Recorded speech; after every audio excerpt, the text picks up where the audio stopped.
Podcasts you love. From people you trust. This is TWiT. Hi, this is Leo Laporte, and this is my Tech Guy podcast. This show originally aired on the Premier Networks on Saturday, November 26th, 2022. This is episode 1947. Enjoy.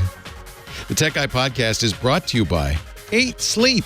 For a limited time, 8 Sleep is offering TWiT listeners up to $400 off their Sleep Fit holiday bundle by visiting 8sleep.com/twit.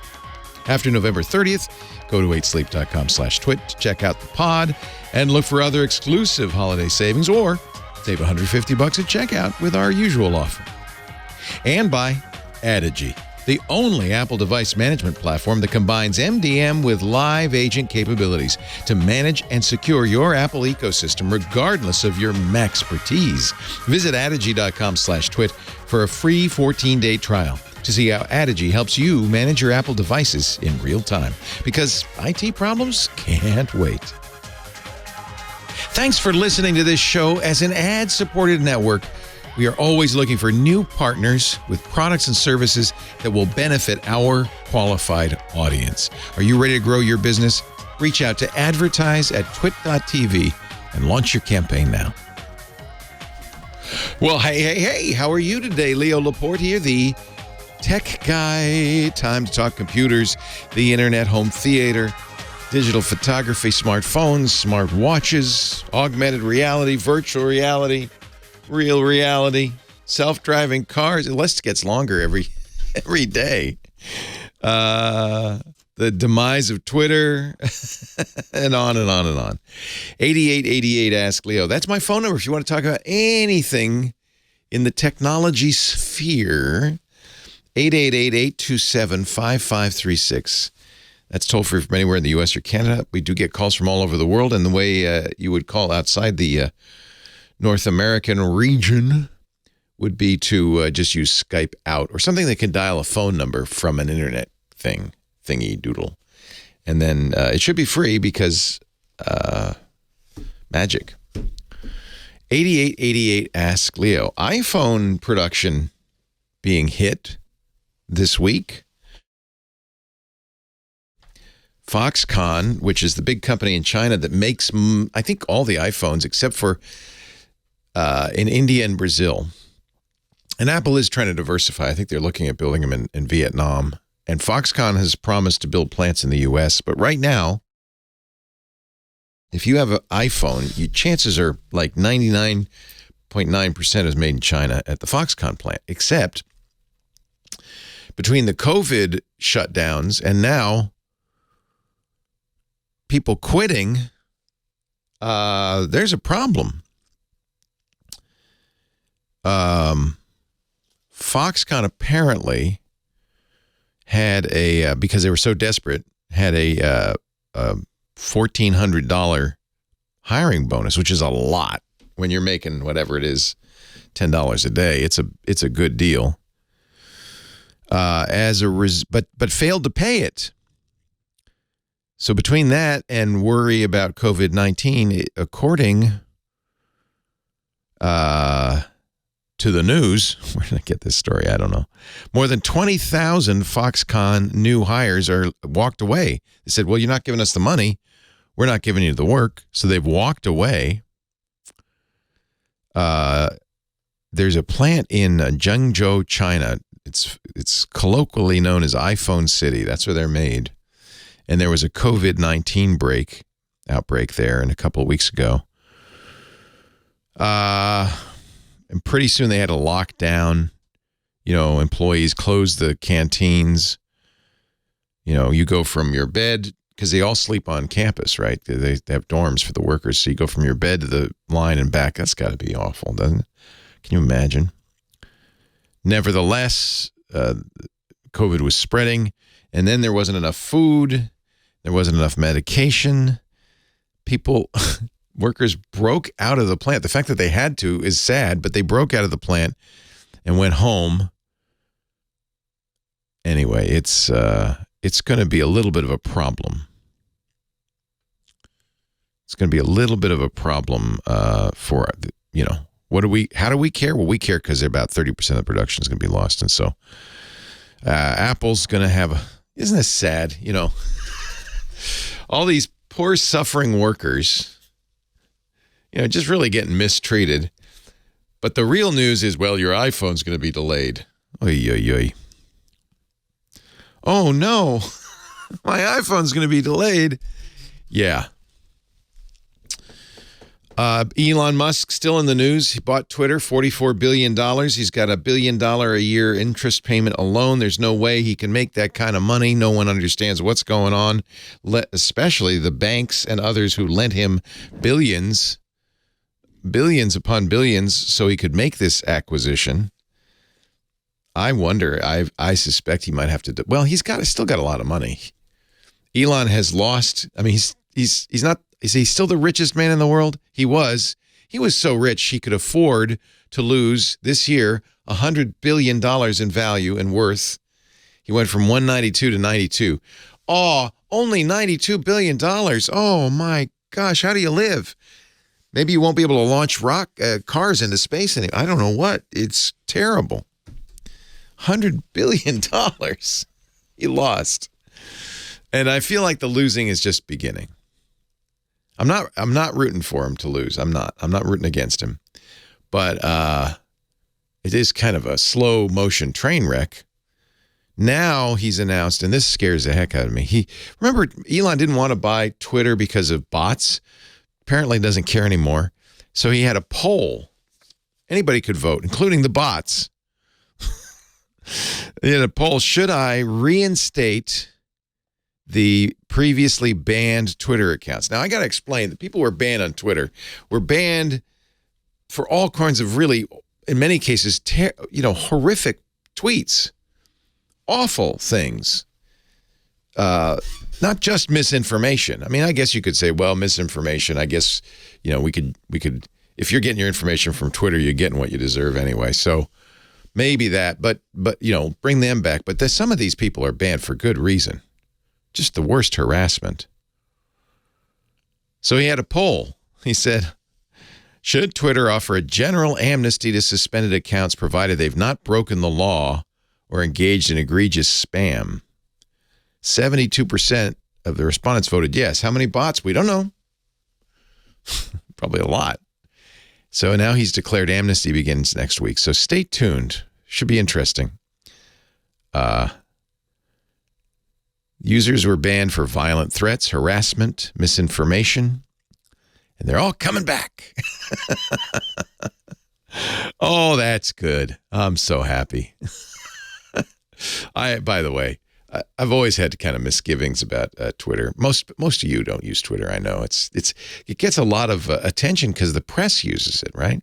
We in the media use it, and it's useful for it's like a news service almost. But boy, it's just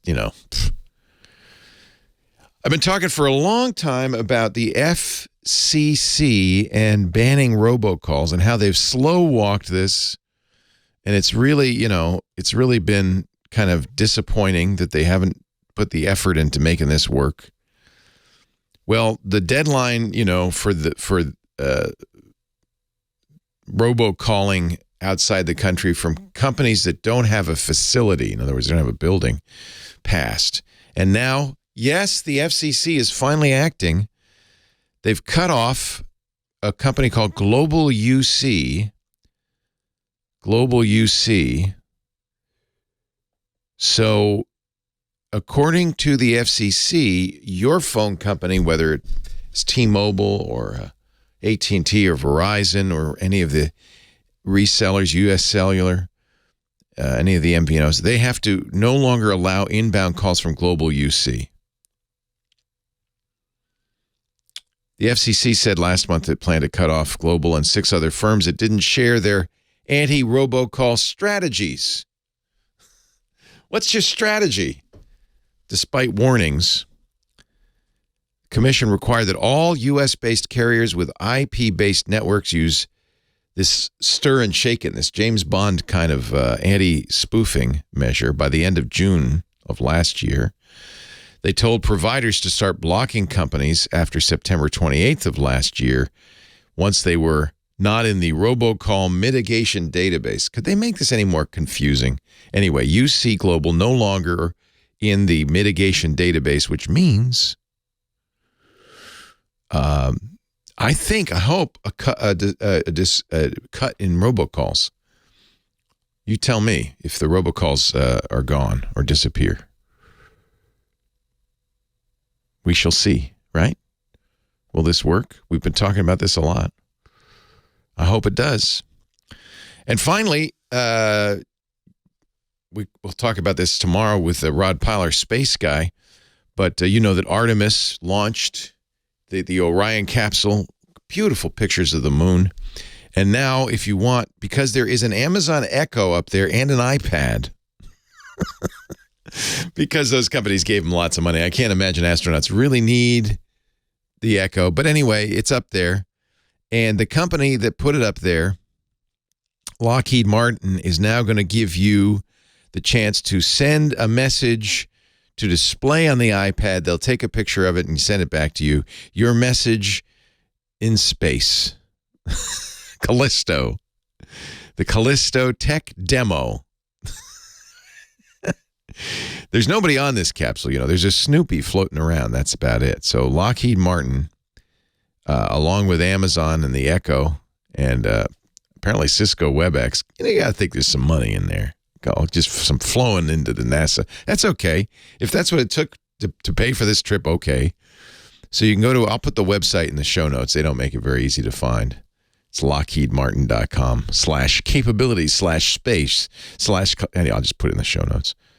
Or you could probably do a Google search for communicate with Callisto, but you could type a message and your name and your email address, and your message will be shown on the Callisto screen during the mission for the world to see. But it's not Elon Musk here. They get to approve the messages, and they don't want brand advertising. Upon submission, your message will be reviewed and selected for display at the sole discretion of Lockheed Martin. Messages with derogatory, defamatory, racist, sexist, or otherwise inappropriate content will automatically be rejected. Messages that include any copyright materials or endorse any person's products, brands, etc. will also be automatically rejected. So don't send, happy birthday, Mom. Or could you? Maybe you could. I don't know. Try it. I'll put a link in the show notes. 8888, ask Leo.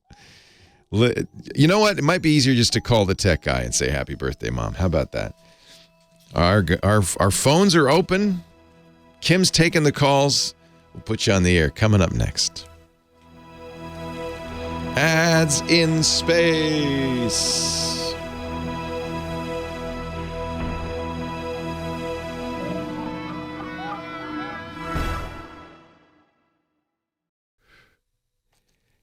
Adrian, yes. Just like Twitter, Mastodon DMs are not encrypted, so they are not private. In theory, I could read them. I don't know. I can't actually, but the guy who runs the server, I guess, could. But it's just like Twitter. It's exactly like Twitter. Never send... I shouldn't have to tell you, Adrian. Do not send private messages over social networks of any kind. Same thing with Facebook.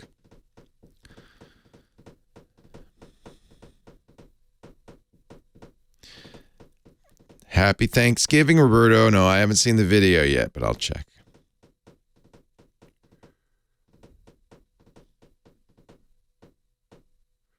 I don't know for sure what Scott will say, but I would say, Russ, take a look at the ELAC Debut 2.0, ELAC speakers. I have a pair of those. They're wonderful.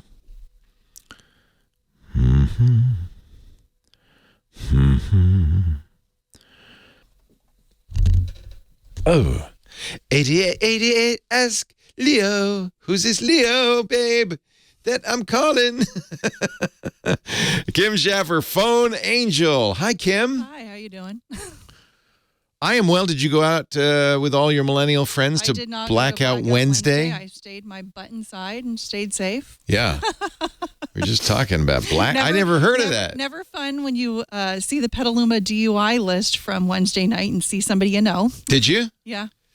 I looked, I looked with trepidation. I knew one of the 9 people, Yeah. and my brother's fiance's son knew one of the other Lord. 9 people. I looked with great trepidation because my son is in town. Was in town for Thanksgiving. This is something millennials apparently do the night before Thanksgiving. They reconnect with their high school buddies. They all go out and drink. The name Blackout Wednesday tells you something. Yeah, but you know what? The bars love it because they make a lot of money. I actually got kicked out of a bar with a bunch of older folks because they wanted to make room for the young people. You're kidding? Yeah, this was so. Everybody out. If you're under 40, get out of here. There was a big group of 20 people. They must have dropped $500 or more dollars, and they were like, you got to go because we got to get ready for all the college students. I'm like, okay, so you want vomit all over the place? It's disgusting. Apparently, though, there were long lines at all the bars in town. I read that article. It's crazy.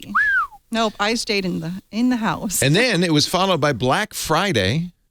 Blackout Wednesday. Where all the older folks get in line at Target and beat each other up. It's great. This is really the Thanksgiving. Does that anymore? The Thanksgiving they all buy break stuff online now. It's such it used to be this great. You'd get together with family and friends, and it's warm and it's cozy and it's a holiday. And now we're just all fist fighting our way to the future. It's sad. Micah is not here today. He's taking the weekend off because it's Thanksgiving. As will Mr. Guy who's going to take my place. What's his name again? Rich DeMuro. I forgot. He's going to take the week off also because it's Thanksgiving. They're with their families. They're fist fighting with their uncles and aunts, and they got to do that instead. So it's just you and me today. Yeah, that's fine. My Thanksgiving was put on hold due to illness anyway. Oh, no. Yeah, that's one of the problems. I think a lot of people. I sat at home with a frozen lasagna and watched the cheesy Christmas movies that were filmed down the road here. They're both on HBO Max right now. The ones we watched filming in June and July. It was weird because our local library, which is now a museum and not a library, had like Christmas stuff all over it. And even after they left those posters in there for months. Funny. It was pretty funny. Anyway, so funny. Cheesy movies. Anyway, you and I, no fist fighting. This is it's Thanksgiving. I hair pull. We had a lovely Thanksgiving with Lisa's family. It was quiet. I had the night before dinner with the family, with my kids, and it was just very nice. It was really good. Very quiet. Nobody got in a fight. Good. You know why? Because you're adults? No, because politics were banned. Oh, well, yeah. That could be a problem in your household. Yeah, politics are banned. Who should I talk to? Who should I start the show with? Let's go to Rick and Torrance. Let's do it. Question about password managers. Oh, good. I like to talk about that. That's an important thing. Thank you, Kim Sheffer, phone angel. And hello, Rick and Torrance. Hi, the tech. Hey, Leo. How are you? I am well. How are you? I'm doing pretty good. Just a little bit mixed up on what I want to do, and the support I'm getting from 1Password is just emailing back and forth. And it's almost like we're not getting each other's ideas correct. So I thought I'd ask you some information. Tell me, I'm the great communicator. Maybe I can help. That's right, you are. I got 1Password. I did the 14-day free trial. Good. So I could check it out. Good. And I did cancel before the 14 days was up because it didn't seem like I was getting it worked out right. One of the problems is that I had already been using Google Chrome and their password manager. So, the two were not. So let me address that first before your next point. So first of all, a password manager, everybody should have, period. Because most of us are trying to remember our passwords, which means we're using passwords that are easily memorable, which means we're reusing them on multiple sites, and that's a recipe for disaster. I'll explain why later. But you got to use a password manager. Let it generate strong passwords. Now, if you've been using your browser as a password manager, that's fine. It's a little limited because it's only when you're using Chrome, right? But that's fine. Correct. When you launch 1Password or any new password manager, one of the things you can do is import all your passwords from Chrome so that they're part of 1Password or your password manager. And then I would suggest deleting them from Chrome. And usually the password manager, I haven't used 1Password in a while, but usually the password manager will give you that option saying, okay, I can copy these and delete them from Chrome. Do that because A, it is more secure than Chrome. But B, because it's more flexible in Chrome. Now you can use other browsers, you can use other machines, you can, there's better variety, better choices. And of course, a real password manager has lots of other things it can do. Generating passwords, changing passwords, check to see if passwords have been compromised. I use a password manager to store important documents, Social Security, driver's license, passport. All of those are secure in that encrypted vault. So there are a lot of other things you can do. So I think you're on the right track. Get those Chrome passwords imported. What else was? I only have 30 seconds, but what else was going on? I'm just curious. I don't know if either one is your sponsor. Now is Bitwarden is our sponsor. LastPass was for a long time. All three are great. I don't, choose the one that fits your, aesthetic. I like Bitwarden because it's open source. To me, that's very important. But all three are great. Just main thing, use a password manager. Leo Laporte, the tech guy. Yeah. What else was going on? Maybe I can. Oh, he's gone. Yeah. LastPass, Bitwarden, OnePass, Pass. There's a lot of them. Anything is better than nothing. They're all pretty much the same. And there's a link to importing Chrome. As I remember, when you install, I might be confusing. I've tried them all, but I seem to remember it would, as when you launch 1Password the first time, it says, I see you have passwords in Safari or Chrome or Firefox. Let's import those. And there is after the fact. Oh, that's kind of lame. You have to export it and then import it. Ugh. But that's a good. So we have this article, but it requires a manual process. I remember LastPass would say, I see you have these browsers. Do you want me to get your passwords out of them? You should. Export your data from Chrome, import your data into 1Password, turn off the built-in password manager in Chrome, delete your passwords from Chrome. Chrome's gotten better with handling the passwords. For a while, in fact, until recently, Chrome did not encrypt the passwords. And Google's response when people said, what the heck, is, well, if somebody's already on your computer, silly to, make any more security. I think they learned their lesson. So now Chrome does encrypt the passwords, but I prefer to have it in a standalone password manager, personally. Hello, Scott Wilkinson. Hello, Leo Laporte. How are you, my friend? I'm good. Sated with turkey. Oh, good. Oh, good. We had a wonderful time here with our good friends. We had not a big one, 7 adults and 1 5-month-old. Oh, wow. So you agree that the ELAC Debut 2 is a good choice? Absolutely. However, you also need an amplifier with that one. Oh, yeah. They're not standalone they're powered not powered speakers. Yeah. I wrote a response in the chat room that if you want powered speakers, which I generally Wait a minute. Let me guess. Audio engine. That's one of them. Yep. Yeah. Love audio engines. I have those on my computer in my office. Yep, exactly. If you want to save some more money, I'm surprisingly fond of a Canadian company called Fluence. They're supposed to be very good. They're very good, and the Fluence AI61, I believe, is the model number. $240. Wow. For 6.5-inch woofer and a tweeter. I've got the previous generation, the AI60, and they sound great. So I bought, because they were on sale, some sort of Black Friday thing. I don't know. The edifiers. Oh, I've not heard any of their speakers. I've heard their headphones, and I was not that impressed with their headphones. These were $300 a pair, but they were Bluetooth 5 with aptX, optical in. They did. I think they did Apple AirPlay. They were like very capable, and they look really nice. But yeah, if the sound isn't good, then that's a Have you listened to them? No. Oh. I got them for Lisa because she needed speakers. They're $279 a pair. So get the Fluence. Yeah. Get the Fluence. She needed speakers in her office, and that was just kind of an impulse purchase. But they have a good they have an amp and a DSP built in. Yeah, exactly. You know, they were very flexible. And they look like they're really good speakers. Well, you know, they might be. I haven't heard them, so I can't say. Yeah, I'll tell you when I plug them in. I don't know what that means. You want to jump out of your trick bag and ease on into your hip bag? Well, you're going to do it. The best way to do it is do it with this guy right here, Mr. Scott Wilkinson. Come on out of your hip bag, Scott, and say hello to the people.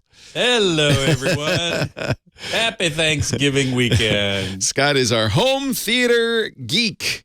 He does a wonderful show on the YouTube called, for AVS Forum, it's youtube.com/AVS Forum. AVS Forum Tech Talk. Tech Talk. Tech Talk. And he joins us every week to talk about home theater. That's flat screen TVs, surround sound, that kind of thing. Yep. Have you been watching the 4K soccer? I have not, but it's certainly available in 4K. Fox, I'm thankful Fox is streaming. They streamed the World Series in upscaled 1080p, but it was looked pretty good. The soccer looks good, but I'm wondering if it's the same upscale. It is. In the U.S., it's the same. It's upscaled 1080p to 4K. I found it very interesting that this is the first time, if you are a Comcast subscriber and you have an X1 or one of their other apps, I think, this is the first time that you can get the the video in Dolby Vision high dynamic range. HDR. Oh. That's never been done before, as far as I know, on a live broadcast like this. So that's pretty cool because Dolby Vision is the gold standard for HDR. I have to say, I was watching in surround.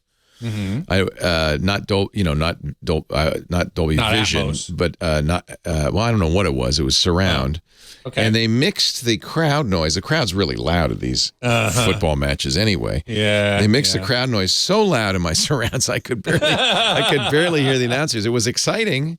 It wasn't an exciting game, but it was exciting to hear the crowd. They were singing, and those British fans, they sing like crazy. They just love to sing at their matches. Yeah. So, it was fun. Absolutely. Yeah, you know, and the 4K, I'm sure even the upscaled 1080p to 4K looks pretty darn good. It looked great. Yeah. Now in England and in India, actually, they're broadcasting native 4K. Yeah, because there's a big audience there. Well, true. You know, much bigger than the U.S. The weird thing about football, the FIFA World Cup, and this is every time I watch a soccer match, they shoot it this way. We're so used to all the camera angles we get in American football. Yeah. And all the close-ups and all the stuff. And it's basically for, 2 hours, one view of the field from the midfield going back and forth, and they're little tiny people. But it's so, and the camera just pans back and forth. Yeah, because the action is so quick, they don't even pan, they just shoot the whole field. Just a wide angle shot, it's just static shot, that's it. They're going to have to work on this if they want American audiences to enjoy soccer. It's true. Yeah, it's true. It's true. Apple has a deal, with Major League Soccer for the next 10 years. Apple TV is going to be streaming it.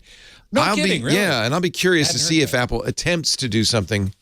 The problem is football fans, soccer fans around the world are really used to this. Yeah. You don't even see, it was so weird,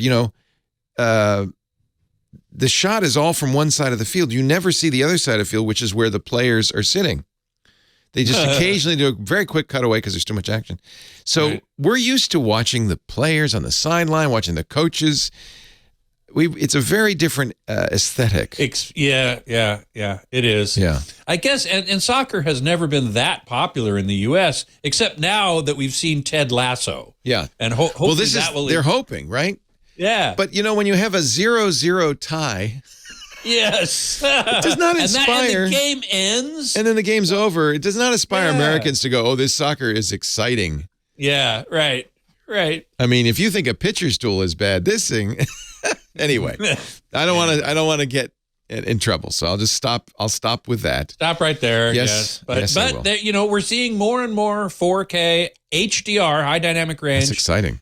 live sports, which is exciting. It's good for sports. I don't know though, but do you have really darks in sports? No, it's all pretty well lit. Well, it is all pretty well lit, except when they have shots of, say, under the bleachers, under the second tier of bleachers. What game are you watching?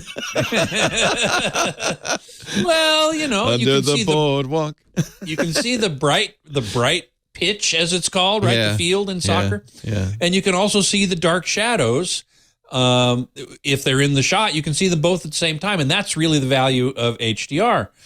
To tell you the truth, for me, the most important thing they could do, and they don't yet, well, they do actually, is high frame rate in sports. That's what you really need, right? That's what you really need. And in TV, in video, you do get it. You get 60 frames a second. Well, that's not super high. It's better than 24. Well, which is it's film. a lot better than 24. Yeah, exactly. Would we ever see 120, you think? Oh, that depends on the bandwidth, on how much they can pump down those pipes. But I'd love to see that. I love high frame rate. Yeah. I was talking about this on my last podcast with Rob Brennan, who is a Sony guy, tech guy, and he agrees that for sports it's really, really good, and as high as you can get. They've got TVs now that'll do 240. Of course, you don't have any content that'll do 240 frames per second. Yeah. But you do have some that'll do 120, and 60 certainly is a standard in video. So, and that makes the sports look so much sharper. It'll be very interesting. We're all hopeful that Apple will take this opportunity with Major League Soccer to do high frame rate, because the Apple TV supports it. Yeah. To do HDR, because the Apple TV supports Dolby Vision. Mm-hmm. Not all TVs do, but the Apple TV does. I just think, of course, not all TVs support HDR or 4K either. But if you have if you have anything but a Samsung, you can watch Dolby Vision. Right. And I think that it's an opportunity for Apple to say, "Hey, this is how good it could look." Mm-hmm. By the way, the Apple 4K TV 4K with the A12 processor is half off this weekend.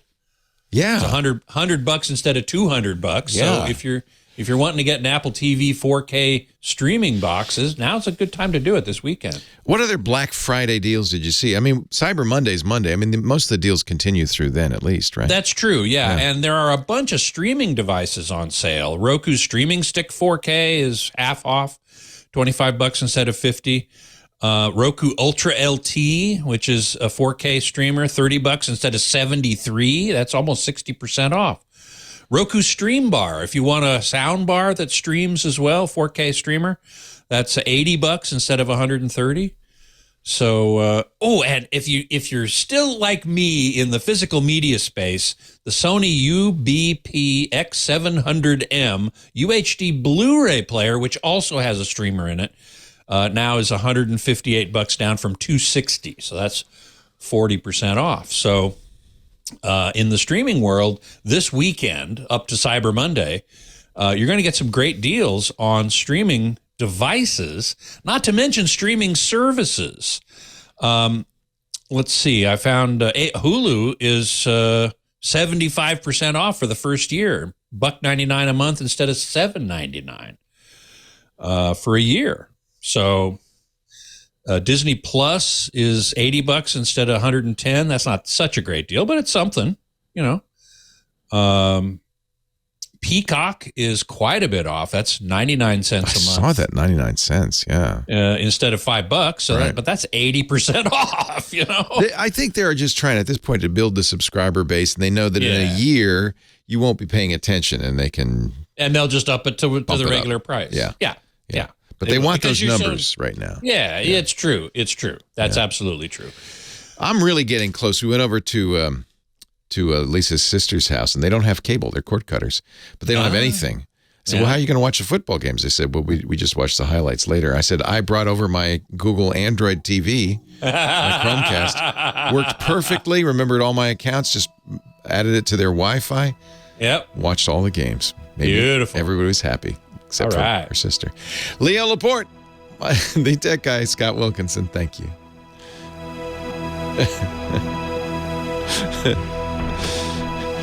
So Lisa's sister never has Thanksgiving. We usually have it at our house. And she said, okay, fine, I'll have it. And then we found out wait a minute, you don't have cable? So there was a little bit of a panic until I said, well, I can bring the Chromecast. And it worked. It worked really well. It was actually a very good solution. Mm-hmm. I left it there. They wanted to watch the rest of the game. I may never get it back at this point. Well, Chromecast. I mean, what's that? It was inexpensive. $20, yeah. Has all my accounts on it though. Well, they're now going to watch all the stuff on your account. Yeah, I noticed somebody had gone ahead on the Crown. I don't know. I don't know who that is. Unless Lisa's watching in the middle of the night without me, I think I have a culprit here. Now, do you have YouTube TV? Is that your live? Yeah. Well, we haven't cord cut yet. I'm silly. I pay for everything. Well, yeah. So I have a huge, but this is kind of part of my job, I guess. But as soon as I don't have to, pay attention to that stuff, I will absolutely just go with YouTube TV full time. It's perfect. Right. It does. The one thing it doesn't do as well, because we have TiVos. TiVo's really good at skipping. Mm-hmm. Yeah, I can skip. Yeah, exactly. The DVR's good, but it's hard to skip. The TiVo's got the YouTube. Yeah, TV? The TiVo's got the commercial skip feature and all that stuff. So right. That's all we'll miss. Lisa said, you can't get rid of cable until you can show me how to skip. The nice thing on an Apple TV, you can use Siri. You can use your voice to say skip ahead 3 minutes. So once you know how long the breaks are, it's very easy to skip. Right. Okay. Do you want to, speaking of skipping, do you want to stick around for the top of the hour? I would be happy to. Well, I'll give you the next 2.5. Go ahead. Yes. I would also love it if at the next segment, I had meant to do this during our segment. We ran out of time. Tuba Christmas is a week from tomorrow in LA. So any LA listeners wanting to come see me in person, I will be conducting Tuba Christmas Sunday, December 4th, 3 p.m. Nice. Forest Lawn Cemetery, Hollywood Hills. Oh, it's back in person. Yay. It's back in person. Yay. Yep. Now, where exciting. I'm a little nervous about, the triple demic and all that stuff, but I'm going to be careful, and people will be careful as they will, and it's up to them. There's no, mask mandate in LA or vaccination show your vaccination card or whatever, but we're going to do it. We're going to do it. We're going to get back. And man, I got so many emails when I sent that info out. People said, "Oh, I just needed some good news." Yay. And here's some good news. Yay. Tuba Christmas is back. Tuba Christmas. Yep. So I would love to get a little note out to the listeners for next. Yeah, we'll Sunday. do that right after we come back. I'll put you on and. Oh, great! Thank you. Yeah. Okay, good.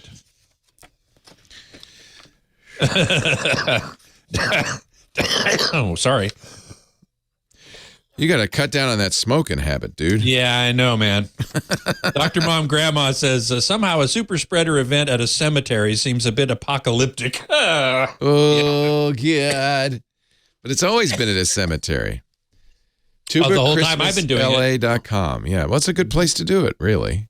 It is. Yeah. And they've got a beautiful hall, this gorgeous concert hall. And, the dead don't mind all those tubas. That's right. Exactly. Yes, TubaChristmasLA.com is where you can get all the info. Thank you for remembering that.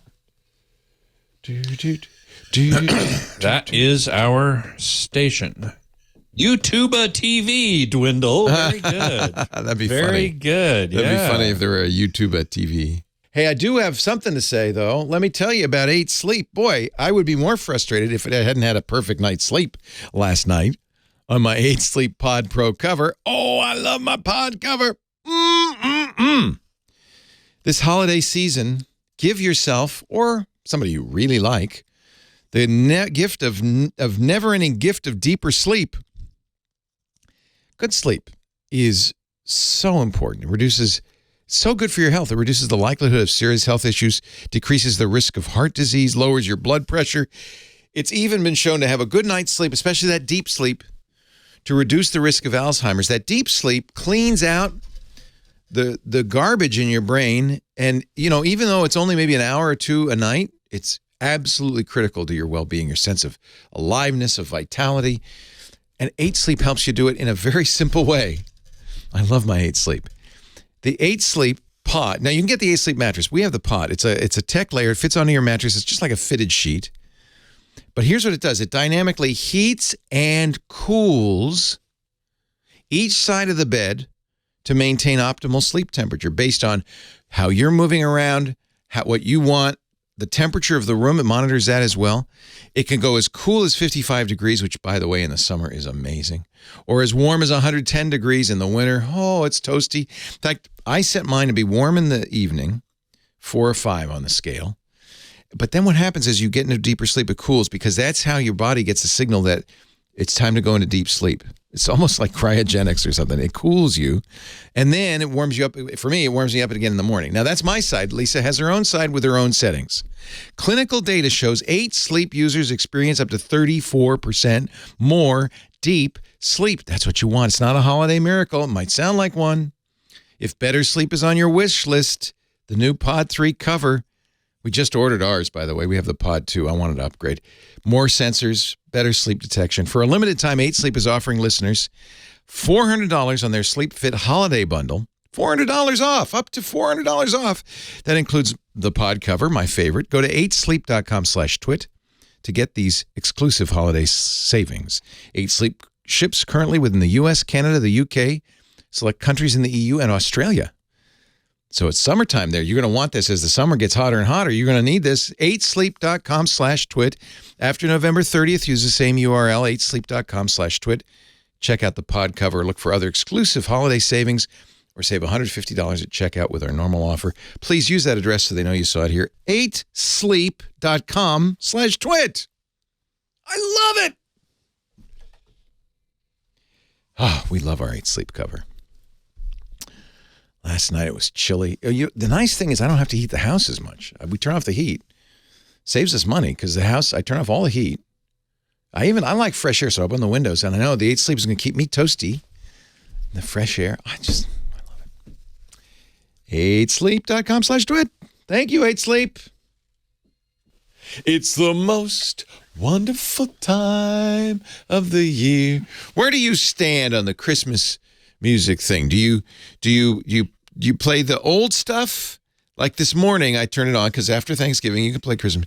And do you play the old stuff, the Brenda Lee rocking around the Christmas tree, or do you play the Mariah Carey new stuff? I think the old stuff is imprinted on us, even though it's terrible music. Scott, no, it's not. Scott Wilkinson is. How would you know, Scott? You play the tuba for Christmas. I do play the tuba for Christmas, and we play all the old hits. Yeah, you have to. Nobody knows the new stuff anyway, right? That's right. So, and Tuba Christmas is a sing-along thing. So the audience sings along, and they know all the basic carols. Yeah. So I brought Scott back because we forgot to plug Tuba Christmas, and it's next weekend, right? It's next weekend. It's a week from tomorrow, Sunday, December 4th, 3 p.m. in L.A. Any listeners in L.A., it's a free concert. You don't need a ticket. You don't need to sign up or anything. Just show up. It's at the Hall of Liberty, which is a beautiful concert hall on the grounds of Forest Lawn Cemetery, Hollywood Hills. All right. So it's, we're not going to bother anybody there because you can play them how many tubas are there in Tuba Christmas? Normally there's 100 plus, over 100 tubas playing. If you've Christmas never heard 100 tubas, and I haven't, this sounds like a must. You can find out more at TubaChristmasLA.com. That's right. And this is the Los Angeles one. Of course, we have a lot of listeners in LA, thanks to the great KFI. But we have listeners all over the country, and there are Tuba Christmases all over the country, right? That's right. There's one in San Jose. There's one in San Francisco, Portland, Boston, New York is a big one, Orange County. They're all over the place. I think you can go to TubaChristmas.com and find out. Correct. You can go to TubaChristmas.com and click on where is Tuba Christmas and find one near you. That's right. But if you want to know the LA details, it's TubaChristmasLA.com. And this is the first time you're back in person. That's right. Since 3 years. So this is exciting. Very exciting. I'm really looking forward to it. Really it's going to be great. And you lead the band, right, in your Santa outfit. And does Joanna sing? Normally she does. She won't be there this year. I've got a substitute for her. She's got another Christmas concert to do up here in Santa Cruz this year. She's so got I'm a sorry gig, to man. say. She's got a gig. Yeah, I know. All right, We have Scott. professionals play some special stuff. It's really a great time. Santa shows up. Oh, exciting. That's going to be Very fun. good. So bring the kids, right? It's okay. Yeah, by all means. It's a total family thing. And bring your songbook so you know the words. No, we provide them. Oh, nice. We provide the lyrics for all the basic carols. So if you don't remember Jingle Bells, it'll be right there in front of you. To me, that's the fun thing about Christmas music is actually going around caroling. Yeah. And singing the songs. It's just wonderful, and bothering your neighbors. All right. Thank you, Scott. I just wanted to give you a little extra plug for Tuba Christmas. Find out more again at TubaChristmasLA.com. Kathy's next, Brea, California. Hi, Kathy. Hi, Leo. I love your show, and thank you for taking my call. Oh, I'm so glad to hear from you. What's up? Now I'm using my speaker. Would you rather I switch? No, you sound good. You sound good. Okay, great. Okay. 3 days ago, when I tried to log on to my Facebook account via my Samsung cell phone, the screen shifted sideways, and a notice popped up that my account had been restricted due to their observation of suspicious activity.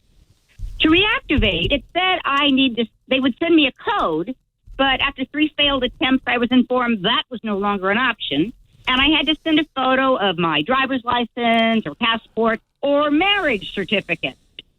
So next, I chatted back and forth with a couple of bots, one named Swing, but that was ultimately futile, and I stopped chatting. Finally, I sent them what they wanted, a somewhat redacted photo of my license, and they replied they needed to see the license number. I'm concerned this may not really be Facebook, and some bad guys could do damage to me with my license number. Boy, I'm so glad that those alarm bells went off in your head. I think everyone's out to get me. Well, not get you, get everybody. Generally, when you see that message, you will see that message from Facebook. Generally, it means at some point you tried to log into Facebook from a spurious account, from a false account. And this happens all the time. You click a link and Facebook says, oh, you got to re-log in. And you think it's Facebook because it looks exactly like Facebook and you enter your credentials and it's not. That never happened. So that's usually why people get this message. There are other reasons I guess you could get it if, for instance, you were traveling and all of a sudden you were in Belarus and using your Facebook account. They might say, and we want to make sure it's really you. Have you traveled lately? No, but here's a funny story. I tried a link to Facebook. A techie friend emailed me, but it informed me that I could be subject to Facebook jail again. Okay. Because I may be guilty of spreading spam. And here's why. 2 weeks ago, I shared a KFI post that was on Facebook about 7-Eleven selling Crocs, and I shared it with a small private Facebook group I manage. Yeah, but somebody flagged it. Yes, they hate me. Somebody flagged it. So that's another way you can get in Facebook jail. Yeah. I mean, the most, honestly, there's a lot of reasons. And this is the problem with Facebook is they're this behemoth, this centralized behemoth, and we all, rely on them. And if they cancel you, you're canceled. That's bad. So let me just see if they, so the confirmation code didn't arrive. That's suspicious. Right. Because it might be that somebody did get into your account and change your phone number. Did it display the phone number, or at least partially display the phone number it was going to send that confirmation to? Yes, it did, and it was correct. It was the correct number. I wonder why you didn't get it. Exactly. Well, I'm going to take it to the T-Mobile guy and show him. Go, do you see this a lot? I know they. Yeah, we do. People call me all the time with this.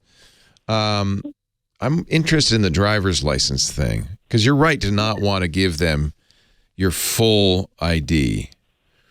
Yeah, I left my name and address and photo. If they were that concerned, they could see on my page the same photo, similar photos. But I was like, my license. And by the way, when you do that, do make sure you're on Facebook, that you're not anywhere else, obviously. So you want to look in the top of your browser bar and see that it says www.facebook.com, that it's HTTPS, and then also click on that link. and it'll say connection secured, and you might want to get the more information and make sure that the certificate does say, in fact, Facebook.com, and Facebook uses DigiCert. So you want to see if the certificating authority is DigiCert. That's just to make sure that you're talking to Facebook. At that point, I mean, I'm trying to figure out if they do need why they would need your driver's license. Yeah, it's not like I ever gave it to them before. No. They don't usually do this, but they sometimes do this. Well, I've been flagged, like you said. I would just it says don't digitally conceal ID information. We don't accept photos that have been digitally modified to hide information. You can physically cover. That's what I did. With your thumb or something as you took the picture? I used Post-it stuff. A Post-it note? Well, try doing your finger instead just to just to see if they'll accept that. Maybe they thought the Post-it note was a digital. If you put your finger over the driver's license number, they do have to have your name, your date of birth, and a photo, or your name and a photo. But it does seem that they are okay with you obscuring the number, which you absolutely should do. That's not what the text came back. Try it again with just your finger. Okay. Because it says we don't. They want to know that you're not doing it digitally. That's not been digitally modified. If your finger is in the picture, don't scan it, but take a picture with your phone with your finger covering the number. They're going to know, or even just part of the number, they're going to know that wasn't digitally altered, that you did that with your finger. See if that works. I was wondering if the suspicious activity might be my own post. Could be. Could be that spam. Yep. We don't know. The gods of Facebook are odd. Leo Laporte, the tech guy. They are capricious, the gods of Facebook. They are inscrutable. They're inscrutable. Yeah, boy, that's nuts. I am not a Facebook member, so I'm no longer a Twitter member. I don't do anything on it, except occasionally I get an email from close friends that says this friend posted a photo or something, and I'll go look at that. But yeah, it's probably a good idea. Make sure it's you don't mind it being up. Right. But generally speaking, I certainly don't do anything to it. I have a Twitter account, but I haven't used it in years. Yeah. And I'm less likely to now with Elon at the helm. Yes. But that's just me. No, it's not just you. It's many of us. It's many, yeah, indeed. All yours. I might get a cup of coffee. You go get a cup of Joe. Take it. Thank you. I have taken it. Hello, everybody. Nice to see you all. I hope those of you in LA will come say hi at Tuba Christmas. I will be at the hall all day. And just for those of you who might be there, as you might imagine, there aren't any restaurants nearby in the middle of a cemetery. So we actually going to have a food truck there starting at 1:00. So if you want to come up and have a bite outside the hall does not allow any food or drink in the hall. But that's going to be fun. We're going to have a tuba quartet from USC playing in the lobby ahead of the concert to get people in the mood. We will have various gift items to buy for your holiday shopping needs. Tuba Christmas scarves and hats and T-shirts and CDs. What are those? Yeah, well, I'm old enough to remember CDs.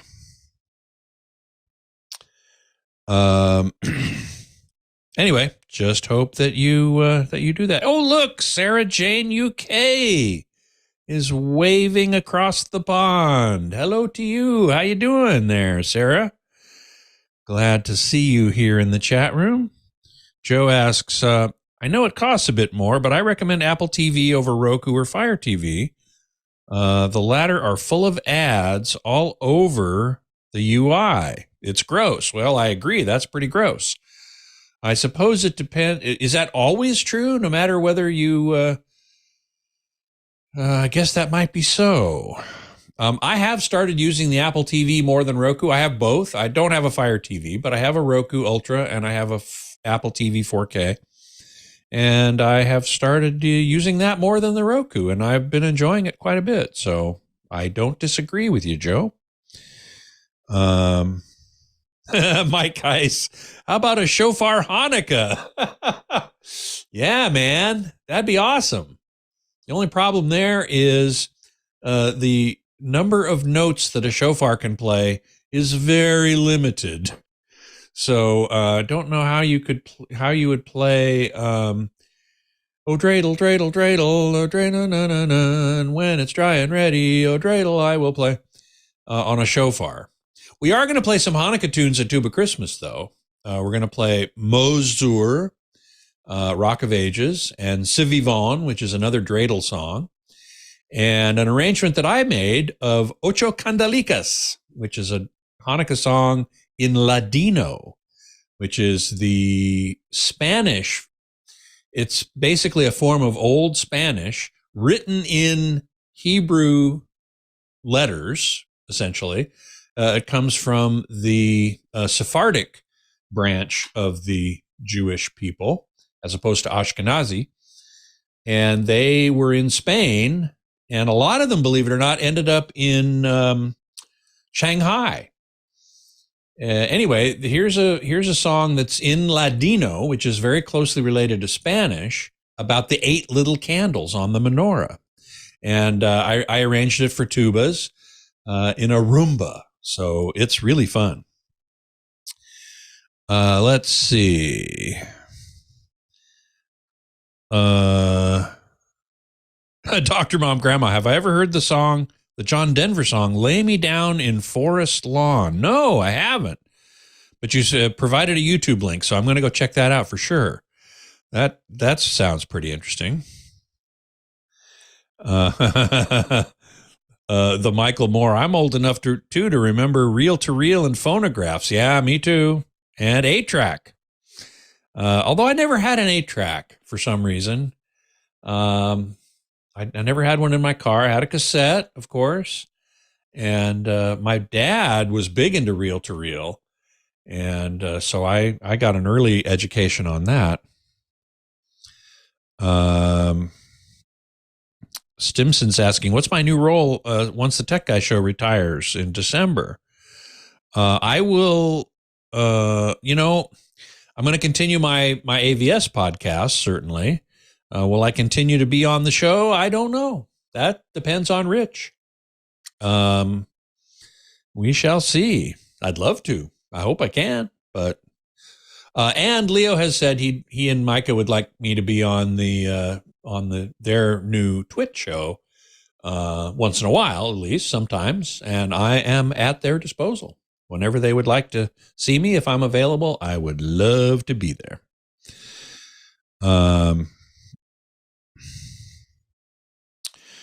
Thank you, Phoenix Warp 1. Let's see. Sedona says, I don't have a 4K TV. Oh, okay, probably a spacing problem there. I don't have a 4K TV. Is it strength getting any of these 4K streaming devices? Not if you don't have a 4K TV, because they'll just send 1080p. They'll just send the lower resolution, and you're paying for something that you're not going to use. On the other hand, these streamers, generally speaking, are very inexpensive. So if you did get a 4K one, then when you do get a 4K TV, you'll be all ready and all set. Of course, if it's going to be a while before you do, then the streamer will probably get updated at some point. Could be updated by firmware, just online, but there might be some hardware changes as well, in which case you'd need to buy another one. But again, they're, $100 or less. So, and the 1080p streamers are super cheap. So I would just probably get, if you have a 1080p TV now, I would just get a 1080p streamer for now, $20-$30, and then get a 4K one when you get a 4K TV. That's what I would do. Coops can't stop watching that spinning globe. Yeah, I love that spinning globe. Dwindle says all 4K TVs pretty much have built-in smart TV apps. That is true. But generally speaking, I prefer an outboard box. And one of the reasons is that the app in the TV is often different, often less capable, often loads more slowly, is not updated as regularly than the apps in the outboard streaming box. So for these reasons, not only that, but that means that your TV is connected to the internet. And those who might be worried about privacy issues, like, for example, if the TV has a camera, is it watching you? Vizio, as I recall, Mike Heiss, you can help me with this. As I recall, they got in some trouble for having their onboard camera on their TV turned on and watching you. Because then they can say whether somebody saw the ad or not, whether there was anything. Right, exactly. So that's another reason to get an outboard box rather than use the... Yeah, and if you trust Apple, although... Well, there is that, isn't there? Yeah, I mean, whoever owns the box is getting the information. Roku for sure sells that. Yeah. True enough. Yeah, so... True enough.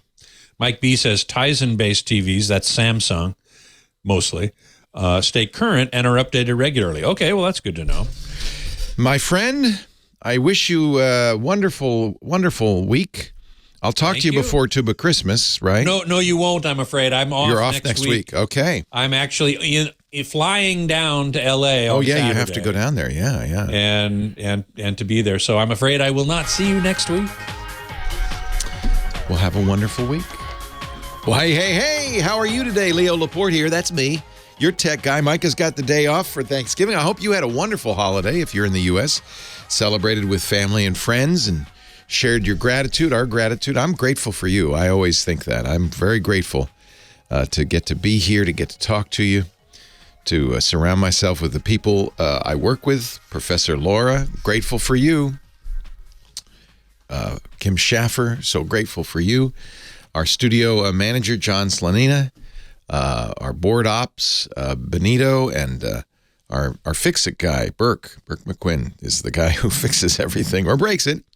You know, there's a thin line, and you probably, I learned this as a kid when I started taking apart watches. There's a thin line between fixing and breaking. You know, it's a matter of inches. 8888 Ask Leo. That's the phone number. Let's talk high tech, you and me. What do you say? I am grateful for your call. Lisa in Van Nuys. Hi, Lisa. Hi. How are you? How Welcome. are you? Okay. I hope you had a good Thanksgiving. I did, and I hope you did too. Oh, yeah. Mine was different. No turkey. No turkey? No chicken. Sacrilege. I need fish. You know what? I think a lot of people agree that turkey is an overrated bird in terms of flavor, right? So, you know, go for something else. That's fine. That's good. Something totally different. Totally different. I wanted to ask you, I have bling, a lot of it, good and bad, but whatever. I want to take photos of my belongings just in case. Good thinking. Get robbed. Good thinking. I can show it to the police. Yes. My question is, if I take it, I want to take it on my phone and also, put it in the cloud, I guess, or it goes automatically. Yeah, or store it. Yeah, iCloud or whatever. Yeah. And I have albums, but the problem is, I will be taking a lot of pictures, and you have a lot of bling. I have a lot of bling, and the thing is that I want to hide it in a way. I want to have it where I can see it. Yeah. But I want to have it where if somebody says, "Oh, can I see your dog?" and you don't. Yes. Go through my photos, and they're leaning over my shoulder, looking at all my pictures. Yes. That I don't want. No. Is there some way of hiding it? Yes. Okay. Yeah. Yes. So are you iPhone or Android? Android. Both iPhoto and Google Photos have a hidden folder feature for exactly this, because you don't always want all of your bling to be revealed, do you? No, not at all. Not at all. So I want it in my phone in case I need yeah, to, you know. Yeah. So or on my computer. I don't know how that works. I think it will work. So do you use Google Photos as your photo album? Yes, I do. Okay. So Google Photos has a locked folder feature. Okay. So you're going to make a folder, call it bling. And then there's when you're in the library, and this is either on your phone or on your desktop, and it will be the same everywhere. So if you do it anywhere, it'll show up the same everywhere. You'll see under the utilities, there's a set up locked folder. And let me think here. Is this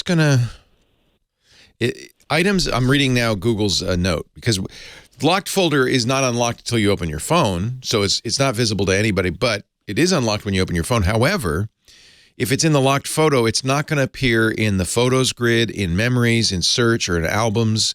It won't be available to other apps that have access to photos. So in effect, it's hidden. Somebody scrolling through your photos, I don't think they'll see that unless they specifically open up the locked folder. So that's why Google does this. It's, they know that people will take pictures of things or people that they don't want other people to see.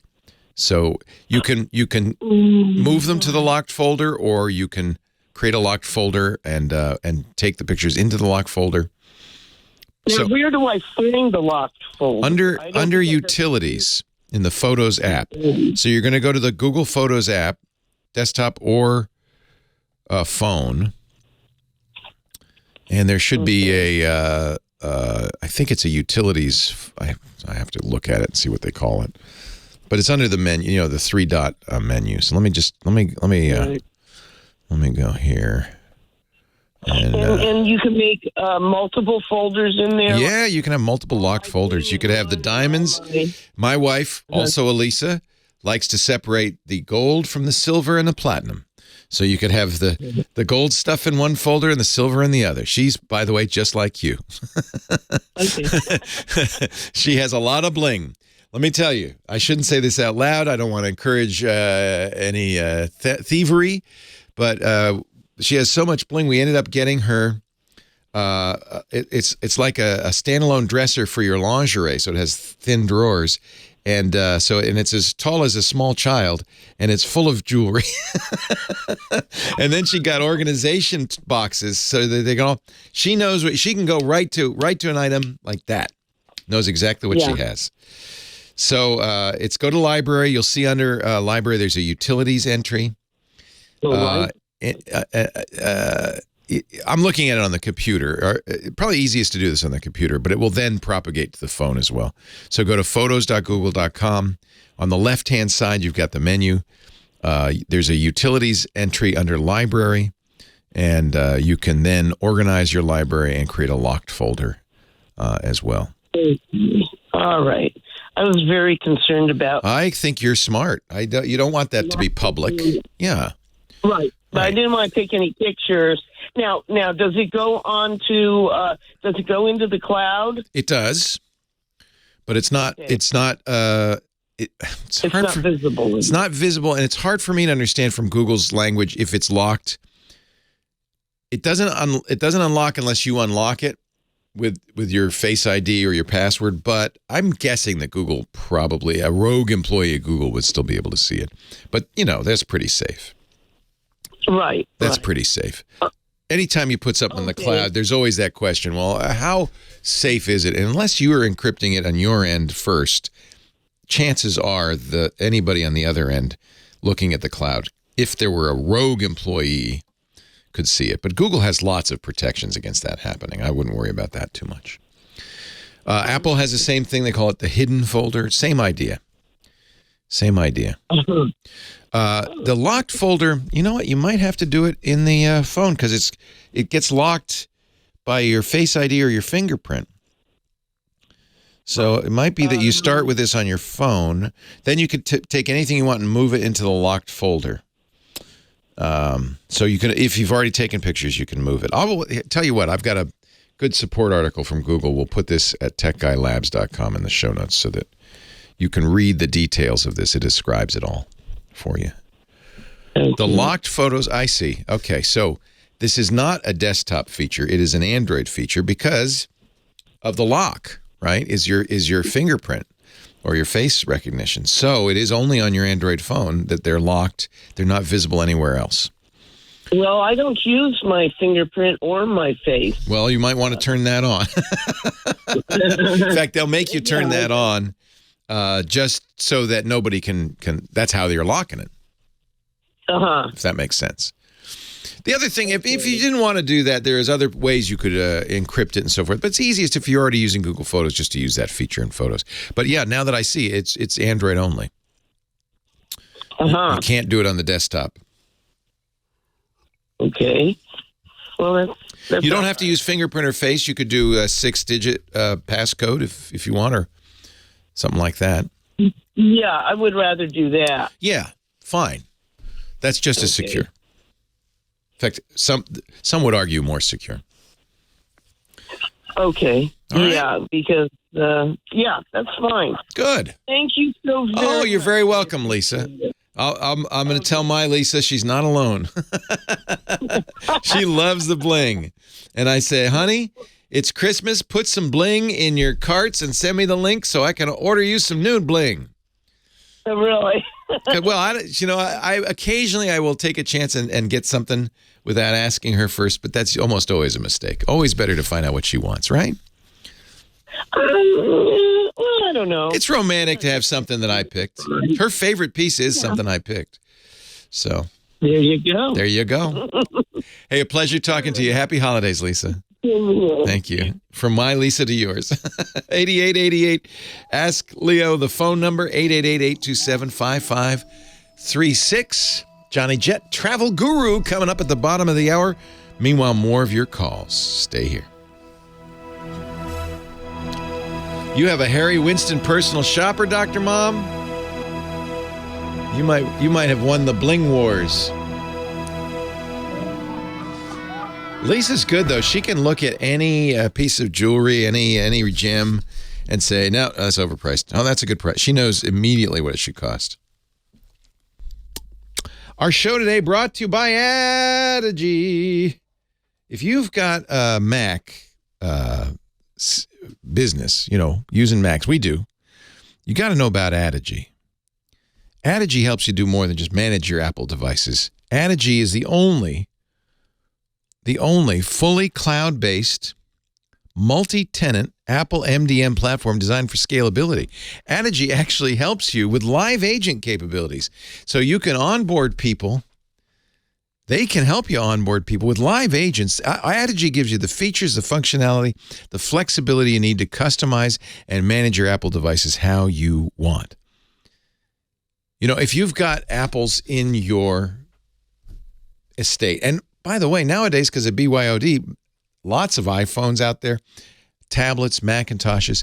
You shouldn't use an IT company that doesn't know about Apple. Adigy is Apple focused, so you can ensure your Apple infrastructure is optimized to best support your environment and help your team be as productive as possible every single day. They help simplify Apple IT management by creating a solution that's so flexible, so customizable, any IT team can use it to easily maintain and secure the Apple devices in their managed networks. Adigy helps you ensure every Apple device, Macs, iPhones, iPads, is secure, supported, and ready to scale. Zero-touch deployment means new members can be onboarded securely in under 5 minutes. You get secure authentication with trusted providers, so you don't have those security gaps. You've got tested, authenticated features users and you can rely on. Real-time device monitoring with automated remediation. Doesn't that sound good? Automated remediation Manage devices in real time, resolve issues automatically before they cause downtime. Of course, you can customize the compliance features so you'll know your Apple infrastructure is always compliant, always up to date. I love the self-service capabilities. You can free your IT team from endless reset requests, 24/7 user access to resources and applications. They do the patch management for you, prevent delays, fix bugs early, minimize downtime by rolling out new updates and patches pronto or not. You get to choose, of course. And it will scale to meet your needs, adapt to any environment with fast, free, catered migration. I love that. It's an MDM tool that works as hard as you do with the speed of now. And, of course, the best white glove service and support with experts who don't just know Apple. They live, eat, and breathe Apple, and they care about your success as much as you do. This is not a cookie-cutter MDM. They're kind of obsessed with helping you secure and scale your Apple environment. It sounds good? Hey, let's get to work. Guarantee your Apple success with Adigy, ADDIGY. Visit Adigy.com/twit. Fast, free, easy, 14-day trial. Remember, being proactive does not have to be a pain in the asterisk. Start your trial and learn why more than 4,000 companies use Adigy to remotely track, configure, manage, and secure their Apple fleet. ADDIGY, Adigy.com/twit. We thank them so much for their support of the Tech Guy Show. And we thank you for supporting Adigy and us by using that address, Adigy.com/twit. Let's get back to the show. It doesn't matter. Welcome. You're all welcome. Leo Laporte, the Tech Guy. Whether you're a geek or whether you're not. 8888 Ask Leo. That's the phone number, 888-827-5536. Toll free from anywhere in the U.S. or Canada. Let's go to Northridge right now. Philip is on the line. Hi, Philip. I have pushed all my buttons. I just want you to know it's not me, it's you. Philip, are you muted? Hello. There it is. Hi, Philip. Can you hear me now? Yes, sir. My cell connection seems a little spotty while I was listening to you in the background. But I've been wanting to talk to you for such a long time. Been listening to you since you were had the Tech TV and for many years watching you. Thank you. I'm so sad you're retiring. Oh, I'm all, you know, to be clear, I'm not really retiring. I'm still going to be doing podcasts. I'm just, I won't be doing it on the radio anymore. I won't be using transmitters in a tower. Radio. Yeah. It is sad because I've spent a long time. This is the 46th anniversary of me entering the business this month, and I'm a little sad about that. But on the other hand, thank goodness for podcasting. I get to blather all I want. Well, I'll still tune in then. Yeah. The podcast will go on. Rich is going to do the Saturday radio show. And then Sunday, Micah and I we're going to call it Ask the Tech Guys, and we'll continue to answer questions and so forth. It'll be streamed live on the internet, YouTube TV, Twitch, and it'll be a podcast you can listen to at your leisure, much as many people listen to this show as a podcast as well. So it's not going to really change much from my point of view, except I get Saturdays off, which is a big deal from the family's point of view. Anyway, what can I do for you? Well, I have two questions. One of them is kind of a password issue. One of them, since you guys were talking about refresh rates and computers and Apple TV 4K, that one is one that I've also had an issue with. But the two questions, the first question has to do with passwords, how to get a reset on a computer password, because my uncle passed away over his estate. Yeah. And I've been going through a lot of stuff. And finally I realized there's stuff I probably need on his computer, but I don't have his password, and I'm not sure how to reset it. This is the first, by the way, the thing everybody who's listening right now should do, especially people of a certain age like me, should do is, and I did this, write it, don't put it digitally. You can do it digitally, but print it out, put a piece of paper. I have it in my desk drawer in case of my death, and it has all my passwords, all my accounts, everything you need.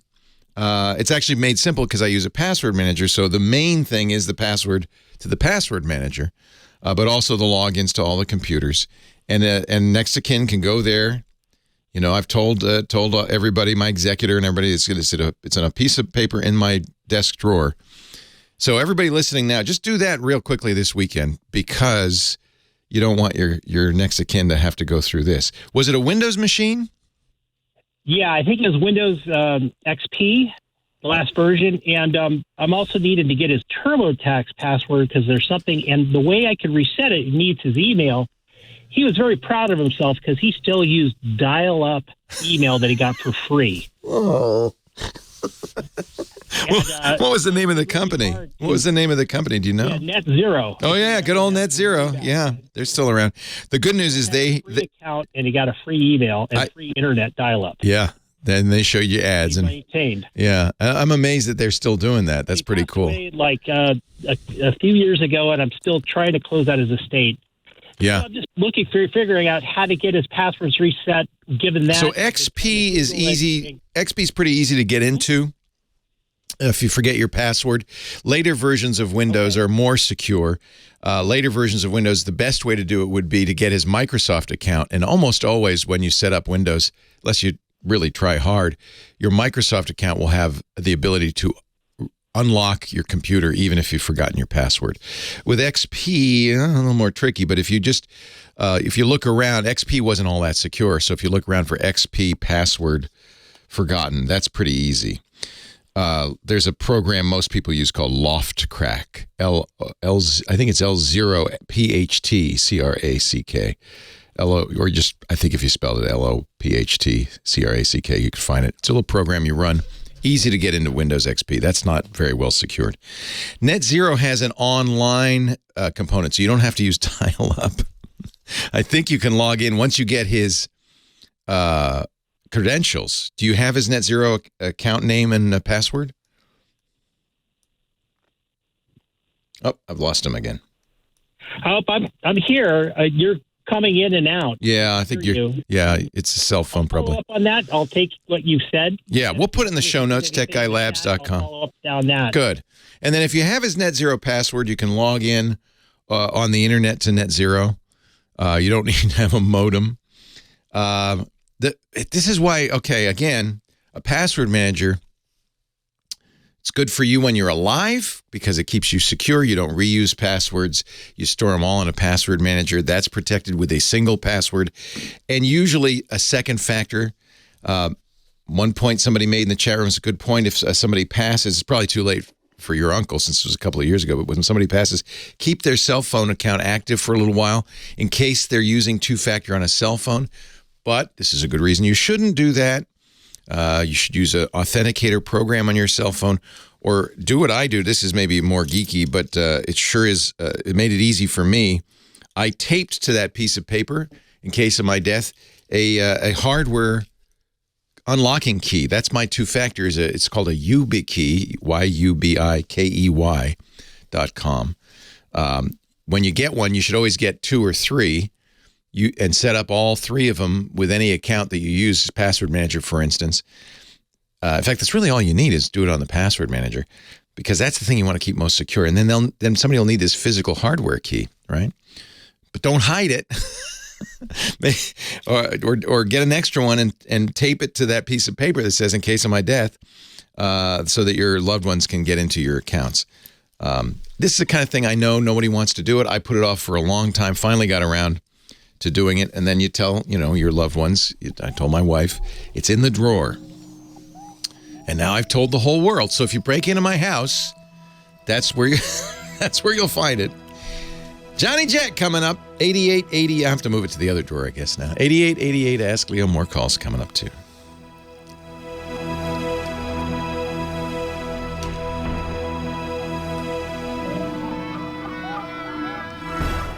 Yeah. That's that probably works in XP. It works in Windows 11.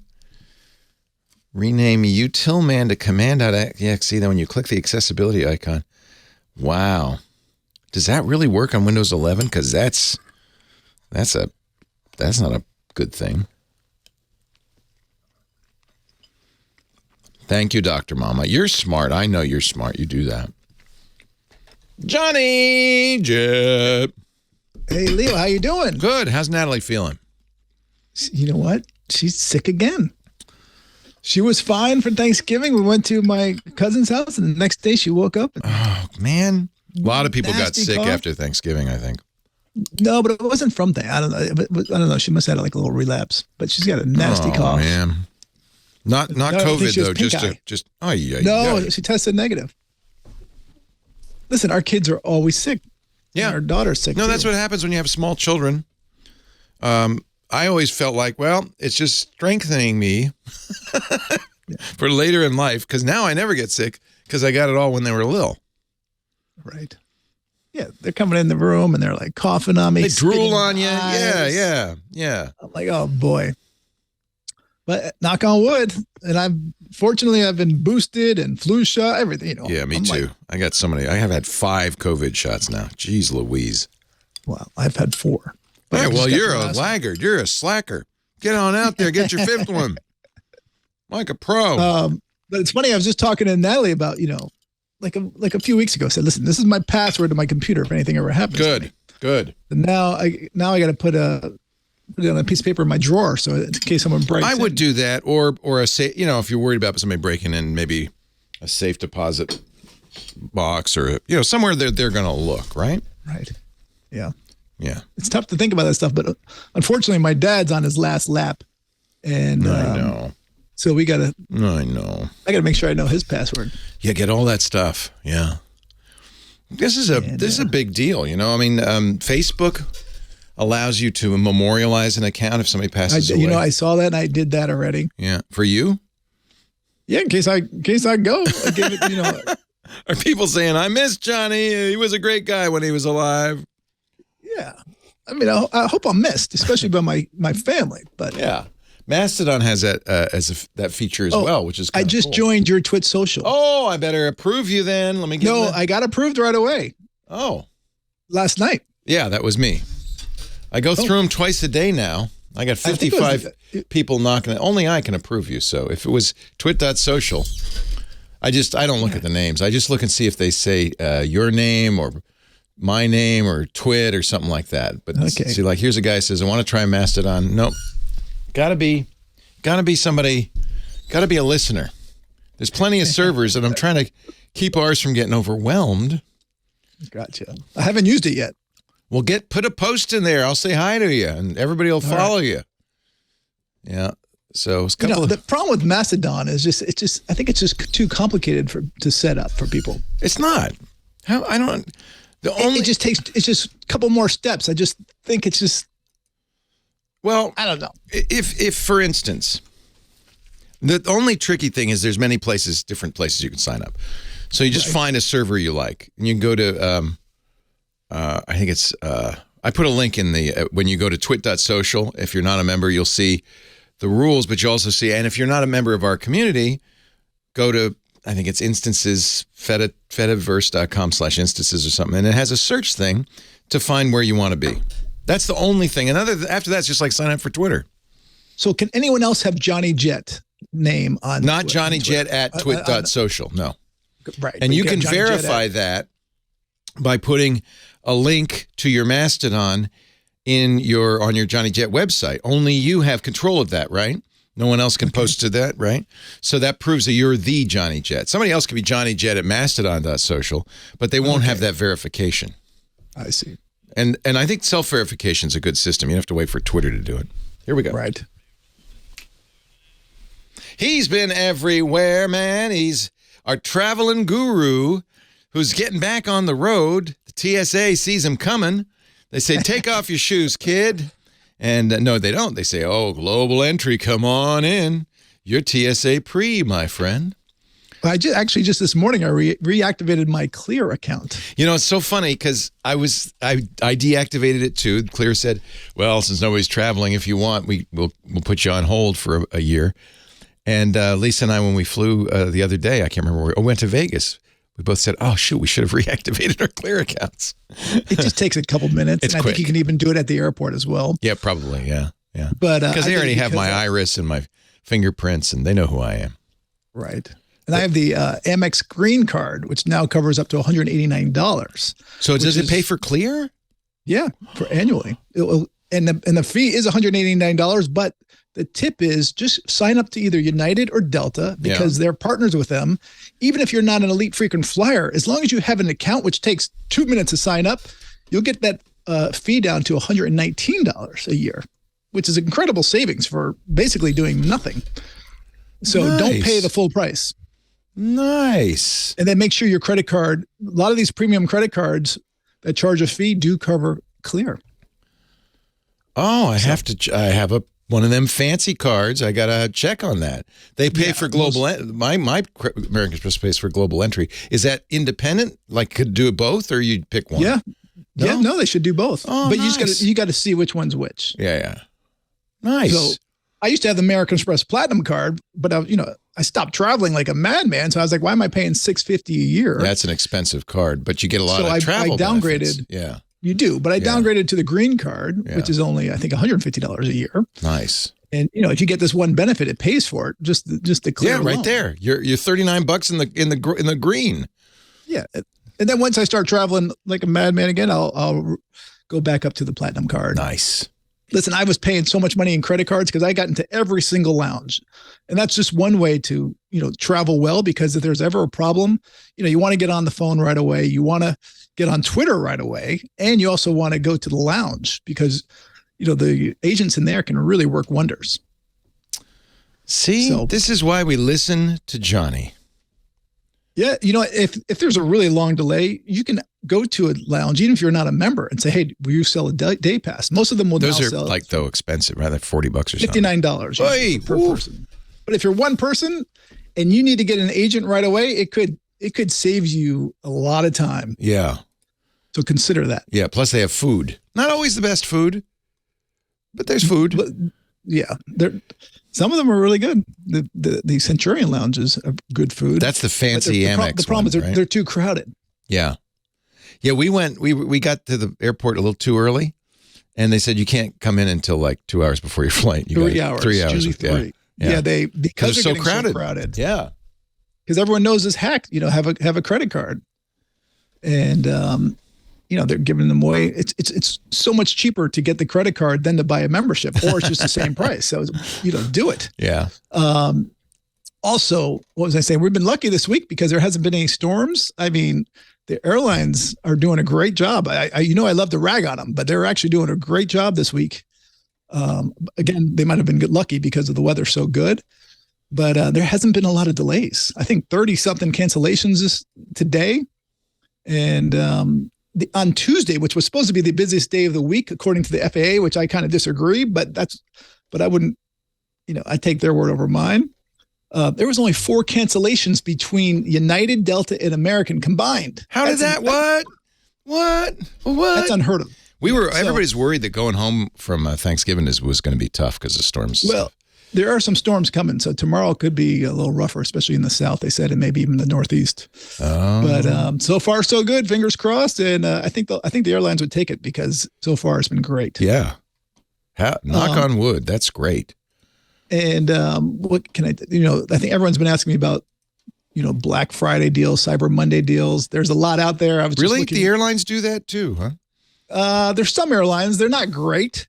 How about hotels? Hawaiian Airlines right now. Hawaiian Airlines has $99, I think, from the West Coast to Hawaii. Nice. Princess Cruises. You can get cruises for like $40-something a day. Wow. Which is great. But again, this is not going to be during peak times. I was just looking at it. Like the summer ones are $700 for like a 4-day cruise, while the other ones are like $478, which turns out to be like $43 a day. Nice. But shop around. This is a good weekend. If you're going to buy some travel for the spring or the summer, spend the time right now on gadgets as well. I'm not sure if the AirTags are still on sale, but they went down $20 over the weekend. And you put them in your luggage, right? I put them in my check luggage. I put them in my carry-on. Our friend Glenn Fleischman, who is quite the geek, is in Germany right now, and he's traveling light, but he's got a backpack and stuff. He tooted his list of AirTags. He's got like 6 AirTags. He's got them in everything: his wallet, his baggage, his luggage, his carry-on, everything. He's a geek. Mess around, but that way you don't. Yeah, it works. You don't lose things. Yeah, or at least if you've lost them. Yeah, 4-pack was $79. That's a good deal. Good deal. Mine I got them when they first came out, so they're a year old. So I think they're telling me you got to put a new battery in. Change the battery. I got to figure that out. Yeah. I don't know how to do that. This is the battery time of year, isn't it? We got some Christmas ornaments that use weird lithium batteries, and now I got to order new batteries so I can put them in the Christmas ornament. Wow. I haven't heard of that one before. We got Lisa bought a Game of Thrones throne, the one with all the iron throne with all the swords sticking out. Yeah. And it needs a weird lithium battery and apparently plays the Game of Thrones theme. That's awesome. Michael got, because he's a big fan of The Nightmare Before Christmas, he got a wreath with Jack Skellington's head in the middle of it wearing a Santa hat, the skeleton hero of Nightmare Before Christmas. And it says things as you walk by. It's a little disconcerting. God. What does it say? Hello. Well, I don't know. I don't remember. I love Christmas or something. I don't know. It's just a little weird that somebody's talking to you out of that wreath, but that's kind of the fun. Oh, good. Somebody has put in the chat room, how to replace the battery in your AirTag. Thank you, Scooter X. Yeah, I was going to say I would Google YouTube. Yeah, I knew it'd be, there. Press down on the polished stainless steel battery cover and rotate counterclockwise. Yeah, good Okay, luck. that's good to know because it's going to be time for me to replace mine too. Right now. I got one right here. They use CR2032s. The good news is I have a ton of those. I got those all over the place. Those are those lithium batteries. Right. I do too. This can be frozen in I think place. you can even buy them at Costco. Oh, everywhere. Yeah. Oh, look, it popped out. It worked. Now I just need to put a new battery in. I keep these on my keys because that's the thing I lose is the keys all the time. What else, Johnny, is new in travel?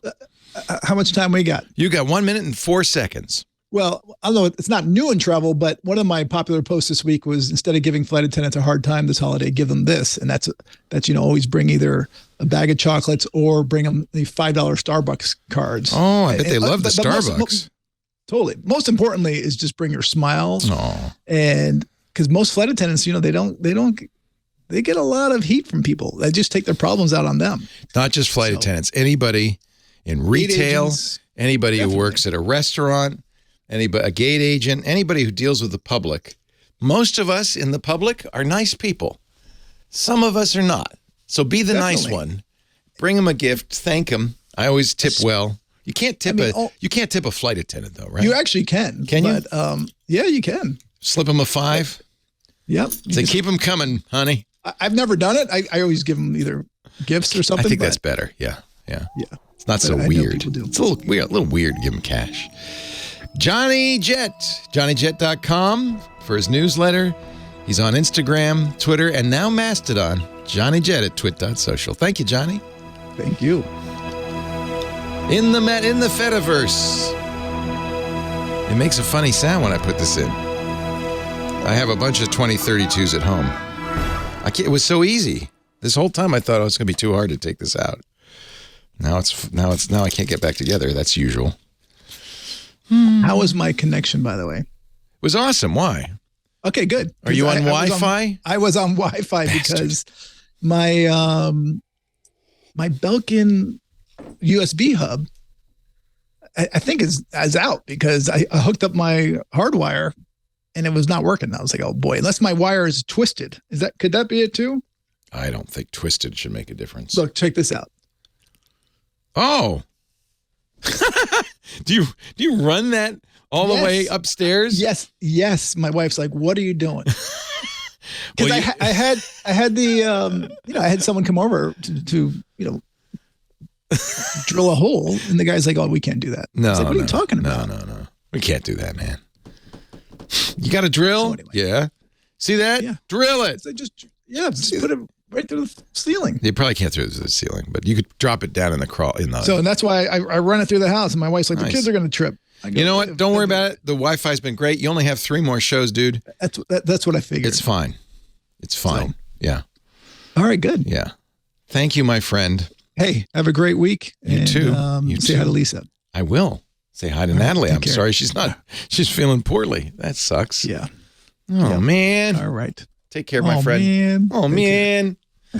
Give her a kiss, just not on the lips. It's funny that there's a show called Dora Explorer, a cartoon. Oh, yeah. And there's a fox in there. They call him Swiper, I think. And when that Swiper's about to steal something and he gets caught, he goes, oh, man. So now my kids, that's what they say. When I love it. because I pretend I'm the fox, and they go, "Swiper, stop swiping." Oh, that's and so I go, cute. "Oh man!" Oh, And that's so my cute. God, They love just it. Laugh their tails off. Oh, that's so cute. Oh my God. Enjoy this, Henry used to do Simpsons lines. It's pretty funny. One day he tries to open his door and the doorknob falls off. And he says, "Dad, this crap shack's going to hell." How did you? He was like 4. And how did you know it? What? And then he used to say, and I found out this was a Simpsons thing, "Treat me nice. I got to choose your nursing home. I get to choose your nursing." Oh my gosh. And there's also a cartoon called Bluey, an Australian one. I might have mentioned it. It's hilarious. Even adults like it. That's so awesome. If you ever have time, you're lucky that they like it, because man, some of that kid stuff. Oh, I can't see anymore.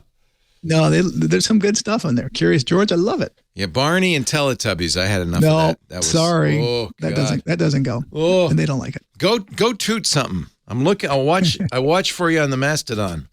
All right. Toot us. Take care. Thank you, Johnny. Have a good one. Bye. Bye.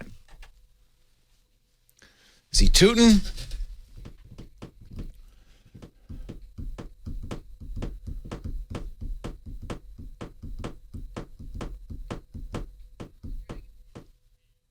Oh, Dragon Tales is good. Dragon Tales is good. Yeah, 3 more Johnny Jets. There's a total of, this is show 8 in the countdown. Tomorrow's 7 for me. And then, so Johnny Jet has 3 more. Scott isn't going to be here next week, so he's got 2 more. Dick has 4 more after today. Hey, everybody. Leo Laporte here. I am the founder and one of the hosts at the TWiT Podcast Network. I want to talk to you a little bit about what we do here at TWiT, because I think it's unique. And I think for anybody who is bringing a product or a service to a tech audience, you need to know about what we do here at TWiT. We've built an amazing audience of engaged, intelligent, affluent listeners who listen to us and trust us when we recommend a product. Our mission statement as TWiT is to build a highly engaged community of tech enthusiasts. Boy, already your ears should be perking up at that, because highly engaged is good for you. Tech enthusiasts, if that's who you're looking for, this is the place. We do it by offering them the knowledge they need to understand and use technology in today's world. And I hear from our audience all the time, part of that knowledge comes from our advertisers. We are very careful. We pick advertisers with great products, great services, with integrity, and introduce them to our audience with authenticity and genuine enthusiasm. And that makes our host-read ads different from anything else you can buy. We are literally bringing you to the attention of our audience and giving you a big, fat endorsement. We like to create partnerships with trusted brands who are in it for the long run, long-term partners that want to grow with us. And we have so many great success stories. Tim Broom, who founded IT Pro TV in 2013, started advertising with us on day 1, has been with us ever since. He said, quote, "We would not be where we are today without the TWiT network." I think the proof is in the pudding. Advertisers like IT Pro TV and Audible that have been with us for more than 10 years, they stick around because their ads work. And honestly, isn't that why you're buying advertising? You get a lot with TWiT. We have a very full service attitude. We almost think of it as kind of artisanal advertising, boutique advertising. You'll get a full service continuity team. People who are on the phone with you, who are in touch with you, who support you with everything from copywriting to graphic design. So you are not alone in this. We embed our ads into the shows. They're not added later. They're part of the shows. In fact, often they're such a part of our shows that our other hosts will chime in on the ad saying, "Yeah, I love that." Or just the other day, one of our hosts said, "Man, I really got to buy that." That's an additional benefit to you because you're hearing people our audience trusts saying, "Yeah, that sounds great." We always over-deliver on impressions, so you know you're going to get the impressions you expect. The ads are unique every time. We don't pre-record them and roll them in. We are genuinely doing those ads in the middle of the show. We'll give you great onboarding services. Ad tech with pod sites that's free for direct clients. Gives you a lot of reporting, gives you a great idea of how well your ads are working. You'll get courtesy commercials. You actually can take our ads and share them across social media and landing pages. That really extends the reach. There are other free goodies too, including mentions in our weekly newsletter that's sent to thousands of fans, engaged fans who really want to see this stuff. We give you bonus ads and social media promotion too. So if you want to be a long-term partner, introduce your product to a savvy, engaged tech audience. Visit twit.tv/advertise. Check out those testimonials. Mark McCrary is the CEO of Authentic. You probably know him, one of the biggest original podcast advertising companies. We've been with him for 16 years. Mark said the feedback from many advertisers over 16 years across a range of product categories, everything from razors to computers, is that if ads and podcasts are going to work for a brand, they're going to work on Twitch shows. I'm very proud of what we do because it's honest, it's got integrity, it's authentic, and it really is a great introduction to our audience of your brand. Our listeners are smart, they're engaged, they're tech savvy, they're dedicated to our network, and that's one of the reasons we only work with high integrity partners that we've personally and thoroughly vetted. I have absolute approval on everybody. If you've got a great product, I want to hear from you. Elevate your brand by reaching out today at advertise@twit.tv. Break out of the advertising norm. Grow your brand with host-read ads on twit.tv. Visit twit.tv/advertise for more details, or you can email us advertise@twit.tv if you're ready to launch your campaign now. I can't wait to see your product. So give us a ring. From December 27th, 1947, Dance, ballerina, dance.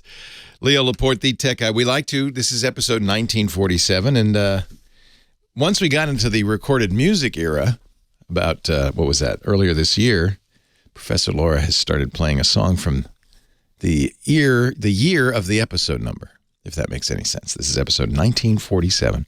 8888 Ask Leo, the phone number. We go back to the phones. Say hello to Van on the line from Edmonton, Alberta, Canada. Hello, Van. Hey, Uncle Leo. Good to see you. I am well. How are you? I just wanted to tell you, say, so I'm the Evanescence photo guy. I'm also the Edmonton Oiler guy in the chat room. Oh, I know you, Imogen. Nice to see you, Edmonton Oiler guy. Wait a minute, I didn't know. So you have two chat handles. One, I know, Edmonton Oiler guy. I didn't know you were also Imogen, so that's good to know. Evanescence photo in the Discord. And Evanescence, Well, hello, my friend. It's nice to talk to you. So, congratulations on your retirement. I've been following you, man, since since Tech TV days, and you just make tech fun. Thank you. You're the hardest working guy in tech. Thank you.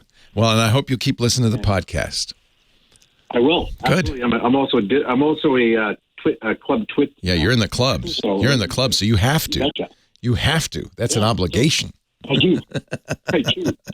So I've got a bit of an issue. I've been working with Apple on this for the last number of weeks, and I'm hoping you or somebody listening has a similar issue. So I've got a newer M1 MacBook Pro. Using Safari suddenly over, I would say, started in late September. I noticed that downloading, clicking the link to download, it doesn't work. Not at all. Nothing happens. Using Safari, yeah. Huh. And in the App Store, I can download anything. I can use Firefox, download anything. Have you checked the settings in Safari? Yep. One thing that might be the case, this is biting a lot of people. Apple, a couple of Mac OS versions ago, decided for security reasons that a program had to ask permission before it could write to the hard drive. And so Safari, the first time, and this would have been a long time ago when you first got your M1, would have asked the first time, can I access the download folder? If you didn't give it permission, it would go, well, then I ain't saving nothing. So the way to fix that, or at least check it, is to go into the system settings. They used to call them system preferences. They're now called settings. And look at, in accessibility, full disk access. Probably the easiest thing to do is search for full disk access. And then make sure Safari has permission. If it doesn't, you can press the plus button, add Safari, check the box. So that way Safari has the permission to write to the disk. It sounds like you've done that. Yep. Yes, yeah. And I'm working with a senior tech at Apple. So that's the first thing that they said, probably. This bites a lot of people because they're trying to be secure. So you have to give any program, even Apple's, permission to access the disk. All right, what else could it be? And they're, by the way, their tech support, the guy I've been working with is just fantastic. Good. You know, we've been on like 3 calls.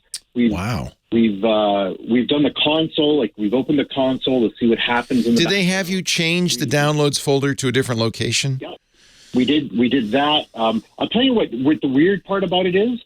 So I was having some other issues, like because I use Backblaze, and I think what happened is when they changed their client, I ended up with permissions issues. Yeah. So what I did was I did a reformat reinstall. Oh, wow. At the time I was still having issues with Safari. Oh, wow. That's the nuclear option. Yeah, I went to nuclear option. So, and you reinstalled everything, and Safari immediately started giving you the same. I reinstalled. I did a clean install of Monterey, and without installing anything else. Huh.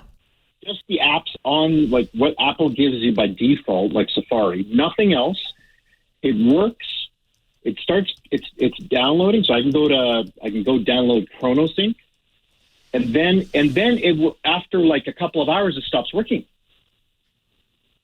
And then guess what? I reformat, reinstall again. I put Ventura.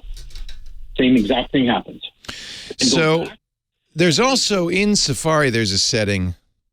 I don't know how much this would affect it. And I'm suspecting that if you have, the higher tier support from Apple, you're already done all the stuff I'm going to suggest. But make sure the open safe files box you're ahead of me on that one. Why would Safari? Other browsers will do it. The Apple Store will do it. Just not Safari. Everything I can download from any other program browser. Like I use Panic for FTP. And I presume, sorry, you already reinstalled everything, so this is kind of unnecessary. But you've emptied the Safari cache, right? That's in the develop menu, so you have to. We flushed the DNS cache. We did everything. That's very strange. I'm on Cloudflare for DNS and. Did you try taking Cloudflare, turning Cloudflare off? You're on Quad 1? Yeah, I'm with Shaw as I have Shaw Business Internet Service, because in Canada you got either Rogers, Shaw, or TELUS, right? And for the most part.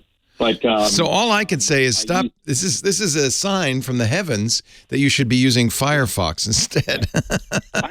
I just love the speed of Safari. But can I give you a theory?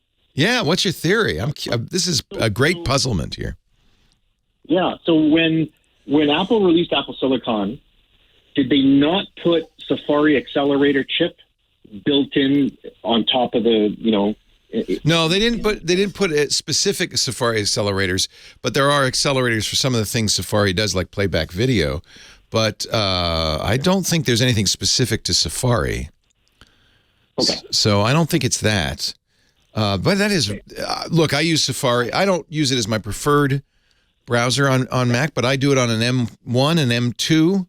I've used it and downloaded it effectively. It's not, but this is an unusual problem. Okay, here's one more thing, and I don't know if Apple will tell you this, but this is something I do whenever I set up a new Mac. I create a dummy account. I call it Ghost because it's the ghost in the machine. Yeah, I have a local admin account. I've learned, like, over the years, all my computers. Yeah, because that way, if it's something that's specific to your personal profile, yep. If you log out of your profile into this dummy account that you never use, so it's pristine, and it's still doing it. Still doing it. So I'm gonna guess it's not a Mac issue, that it is some interaction between Shaw, Cloudflare, your router, and your Mac.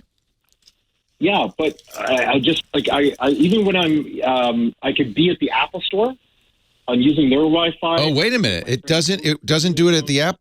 Oh, no, that's not it. It does it everywhere. Okay, so that's good. That's a really good diagnostic. You try other internets, and it's still not doing it.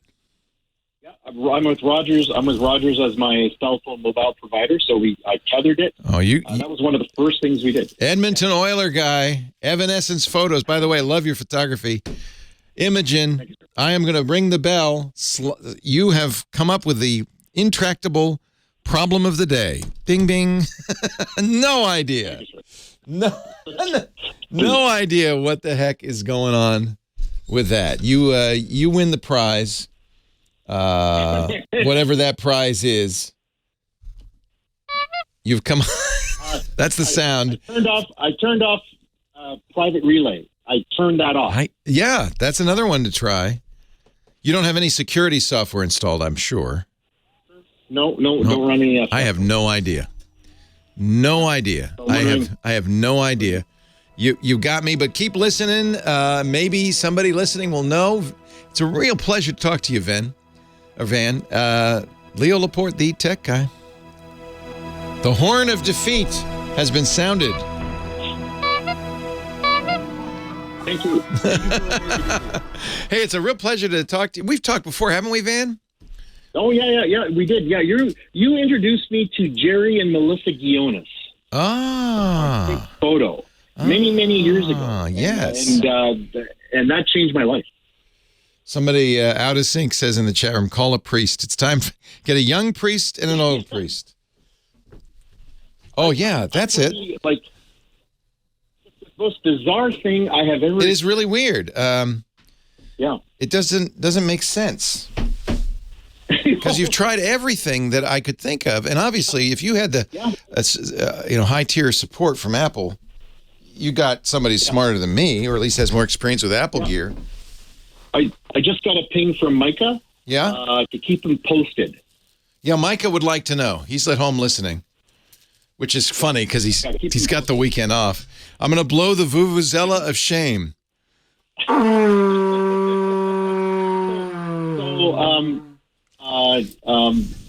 By the way, I was also a couple of years ago. I was on Giz Wiz too. Oh, nice! With Dick. Were you the chat room celebrity of the week? I'm the dark-looking Greek guy.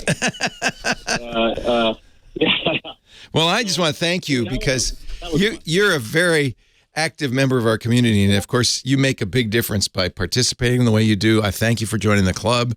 Really great to have you. Thank you for doing all you do, man. My life is just so much better with you. Yeah. Well, thank you. Yeah. It is. I say the same back to you. It really makes a difference to have you in the various places.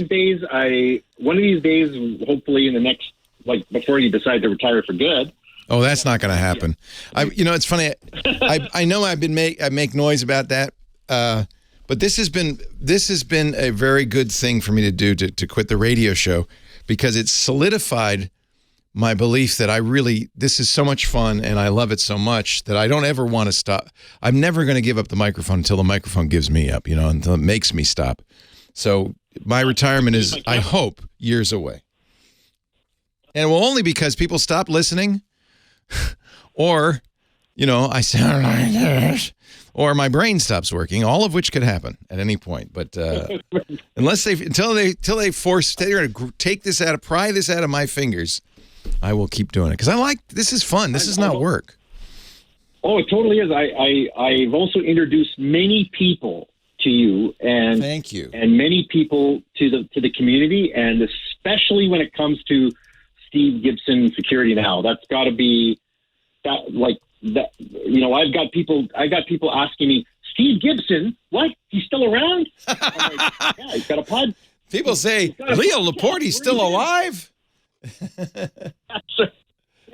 it's just like So I've given back. It's just I don't want to get too mushy here. Oh man. Yeah. Well, I really appreciate it. I thank you for your participation in the community. Up to date as to what's going on, because this is the most bizarre. Like I've had. That is weird. That is weird. I've had 4 Macs since 2007.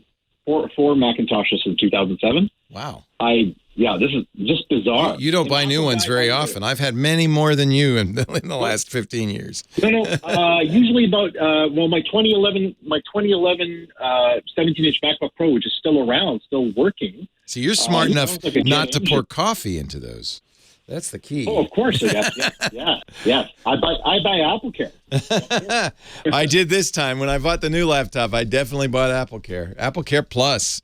I bought the Max, whatever it was, so that in case I poured coffee in it again, at least I get a replacement. I use my stuff professionally. And when I need it to work, I need to work. I need to polish. So are you a professional photographer? Is that what you do, Van?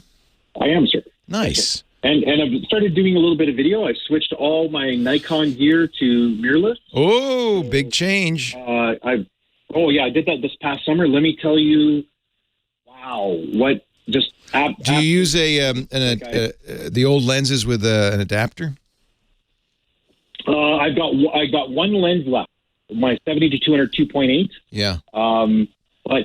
Sorry, I stand corrected. I also have the 200-400 f4. Yeah, that's going to be hard to replace. Yeah. Yeah. And so, but let me tell you, so I got a Z7 II and a Z6 II with the vertical grips, the booster packs, and all. Oh, nice. I did the 24-70 f4. Tomorrow I'm picking up. I got my D4 back from repair, so I go back to the camera shop, trade it in, get some more gear tomorrow. Nice. Yeah. Wonderful. And so I remember Scott Bourne years ago telling you that when he went mirrorless, he could shoot more and more, the older he got. Right. And that's exactly true. Yep. Because it's lighter. He had to because his wrists were dying. Big time. I could do this till I'm dead. Yeah. Yeah, that's how I feel. Nice. It worked out for me because I gave Henry, my son, the 5D Mark IV and all the lenses. And that really got him jump-started on his video career. So it worked out well. He still uses a lot of those lenses. So that worked out really well. So, hey, a pleasure talking to you, Van. Thank you again. Happy holidays. We'll talk again. All right. Thank you. Take care. Bye-bye. Bye-bye. Well, hey, how are you today? Leo Laporte here, the tech guy. Yes, time to take your calls and talk tech at 8888 Ask Leo. 888-827-5536. I'd love to hear from anybody who can help Van figure out why Safari won't save. Boy, he's tried everything I could ever think of. But that's the beauty of this show. It's like a user group of the airwaves. Everybody can help, participate, contribute. And I bet there's very little we can't solve, given you and me and the Tech Guy Labs and the IRC.twit.tv, the Team Tech Guy folks. We got a bunch of good minds working on any problem. If you know 8888 Ask Leo, or if you have an idea, you can also look at the show notes, techguylabs.com. We put links there. I will put links to everything I could figure out up there. There's a transcript and audio and video of the show after the fact, because it's a podcast as well as a radio show. techguylabs.com. Let's see here. Let's go back to the phones. What do you say? And we've got Ellie on the line from Los Angeles. Hi, Ellie. Hello, how are you? I'm well. Welcome. How are you? Good. I'm doing good. Happy Thanksgiving weekend. Happy Black Friday. Cyber Monday. To you. Yes. Do you shop on Black Friday or Cyber Monday? No. You're smart. I used to, but I'm realizing that everything's inflated, so they make it seem like you're getting a good deal, but then you're not really sure if you are. I agree. 100%. And it's a madhouse. So. And it's crazy. Yeah. Yeah. Congratulations on your semi-retirement, I think you can say. Yeah, semi. Semi's a good word. Yeah. Thank you for being on and always trying to help us and trying to figure these I love doing this. I love doing this. So thank you for listening. I appreciate it. Thank you. Rich is taking over in the new year. Rich Tamuro from KTLA, Rich on Tech. Normally he'd actually be joining us next segment, but we're giving him Thanksgiving off. He should take it while he can. Yeah, because he's going to be very busy. He's going to be very busy in a few weeks. What can I do for you today, Ellie? Okay, well, I'm going a bit crazy. I have an old HP Microsoft, I guess you can say computer, Windows 10. Yep. And to me, it seems like it ran an update. And, sometimes when it runs an update, it'll shut down. And then that's how you know something was running and needed to update something, and then it starts. Yeah, some things, it's normal in an update to do that because some things can't be updated while they're running. And so they have to stop all the system programs and everything so they can update those. So it's very common when you have a big update to do that. Well, I was working on different things. Like if I'm researching something, I mainly use Chrome, the browser Chrome. I'm not very tech savvy. So I'll save the tabs and I'll open a different tab to do something else. So I was working on different things. I had some tabs open. But when it came back up, all of my desktop icons were gone. Uh-oh. Yeah, everything was gone. When you open My Documents, do you see your documents? No. Okay. I see some files that don't. So here's what happened. This is a common problem, particularly with Windows 10. So let me explain what happened and how you could fix it. When you log into a Windows computer, it creates a home profile for you, your home account. And that's why when you first log in, you type Ellie and your password. And if you looked at where you were on the computer, you'd be looking at users/Ellie/home. You'd be in your home directory. And you're logged into your home account. But it sometimes happens with a Windows 10 update that it puts you in a different account, a different profile, or it hides your account. So the first thing to make sure, when you boot into your computer, do you type a password to log in, or did you set it up so it does it automatically? Yes, I do type in. Okay, good. A password. So you did log into your account. It said your name and your password and everything, right? Yes. Okay. Yeah. So this happens. This is a bug. It's a bad bug, but usually nothing is lost. Okay. So here's what, there's various ways to handle this. Do you have another account on your machine? What we'd like is a administrator account, a second account. I think I do. Instead of, you might try logging in using admin. Instead of using Ellie, use admin, and admin is the password, or a blank password. Admin? What do you mean blank password? Sometimes the password for admin is admin. Sometimes the password is nothing. So you just type in admin as the user and hit return. And then you could go in there. This is it's a very annoying problem. And it used to happen a lot. So the fixes, unfortunately, there are multiple fixes. And it depends on exactly what happened. It generally means that your user profile, Ellie, the one you normally log into, got moved and didn't get put back after the whole setup was done. So there is a hidden profile on that computer that has all your stuff. So the fix on this is trying to find it and figure out where it is.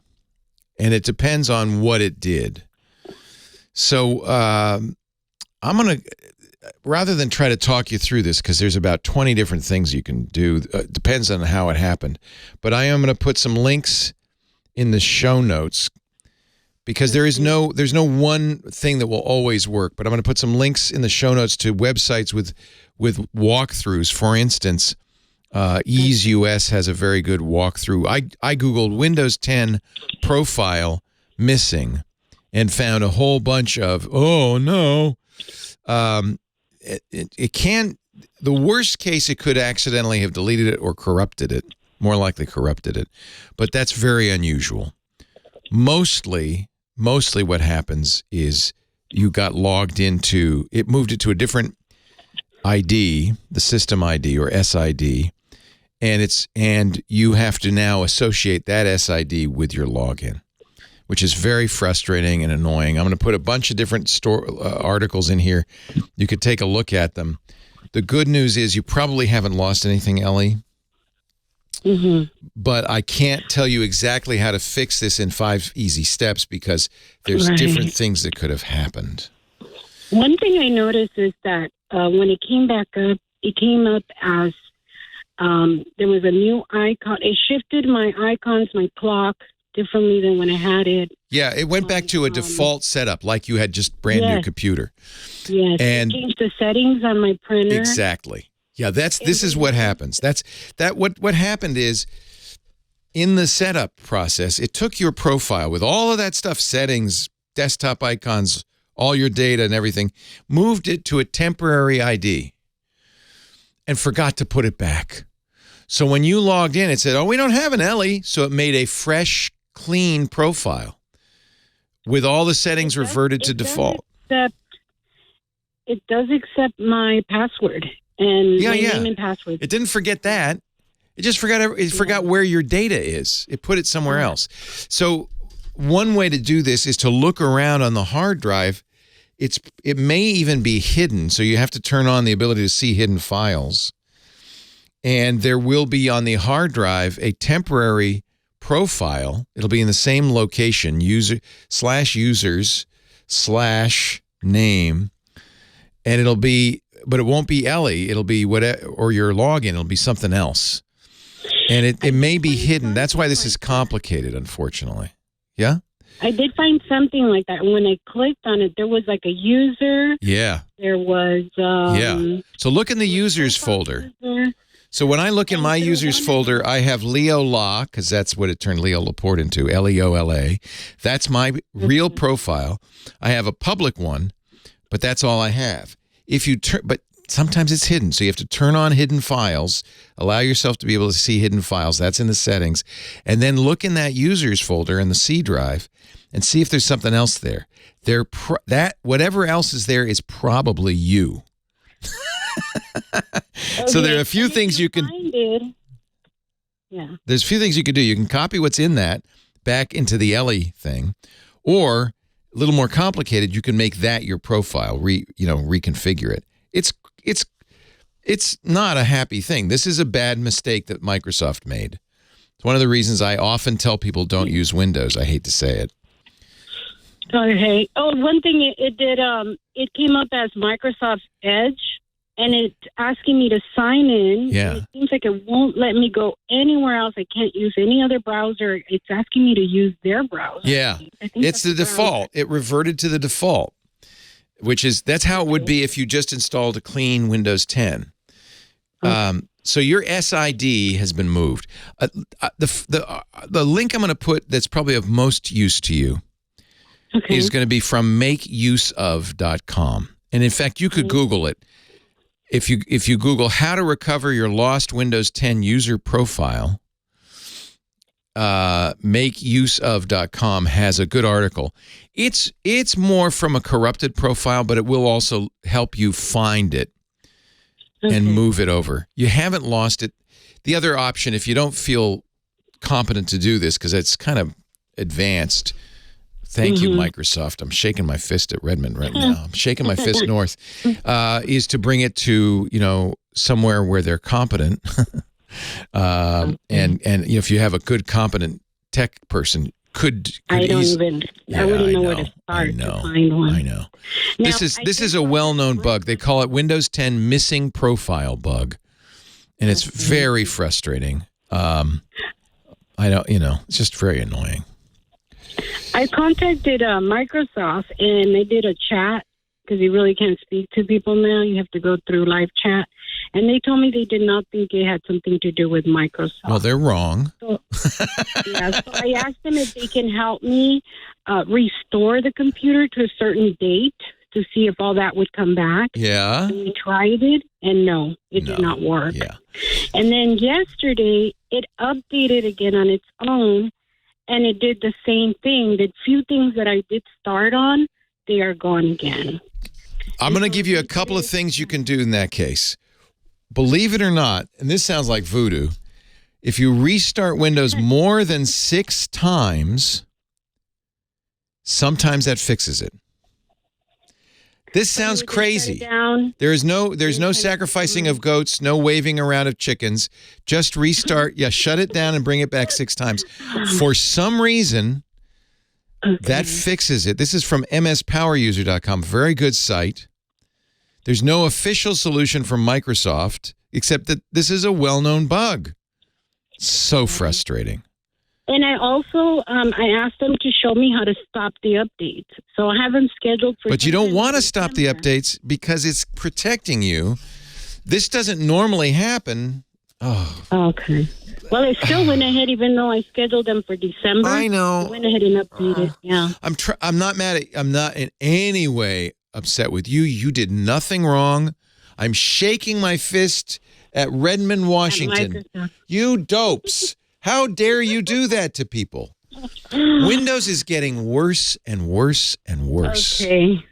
Well, this computer is about 6 years old, and I think I've made a decision on what's going to be next because this is just, it's not fun. Don't get Windows. It's not fun. Windows is designed, honestly, even Microsoft will, in their heart of hearts, knows this. It's designed for a company that has an IT department, that you would then go to the IT department, and a guy who has a big keychain on his belt, you know, on one of those extension cords would come down and say, "Oh yeah, we'd fix it." He'd go, and he'd fix it, and you go, "Oh, thank you." That's who it's designed for. Very old school. But you are your own IT department. All of a sudden, the burden's on you. I'm shaking my fist at Redmond. It's your fault. It's not your fault. It's their fault. This is a known bug. It's a terrible bug. It's very hard to fix. I thought it was gone. I haven't been getting calls like this for a few years. You got bit by an old bug, and I'm so sorry. Okay. But I put 3 different articles in the show notes, okay? Check those 3 different articles. Don't listen to anything Microsoft tells you. They're wrong. I'm sorry. Leo Laporte, the tech guy.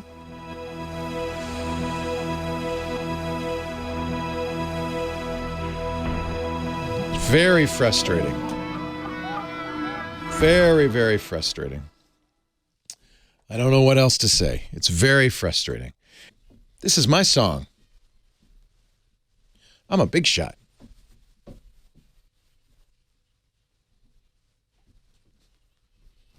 I think I'm the tech guy. Leo Laporte, the tech guy, 88 Ask Leo.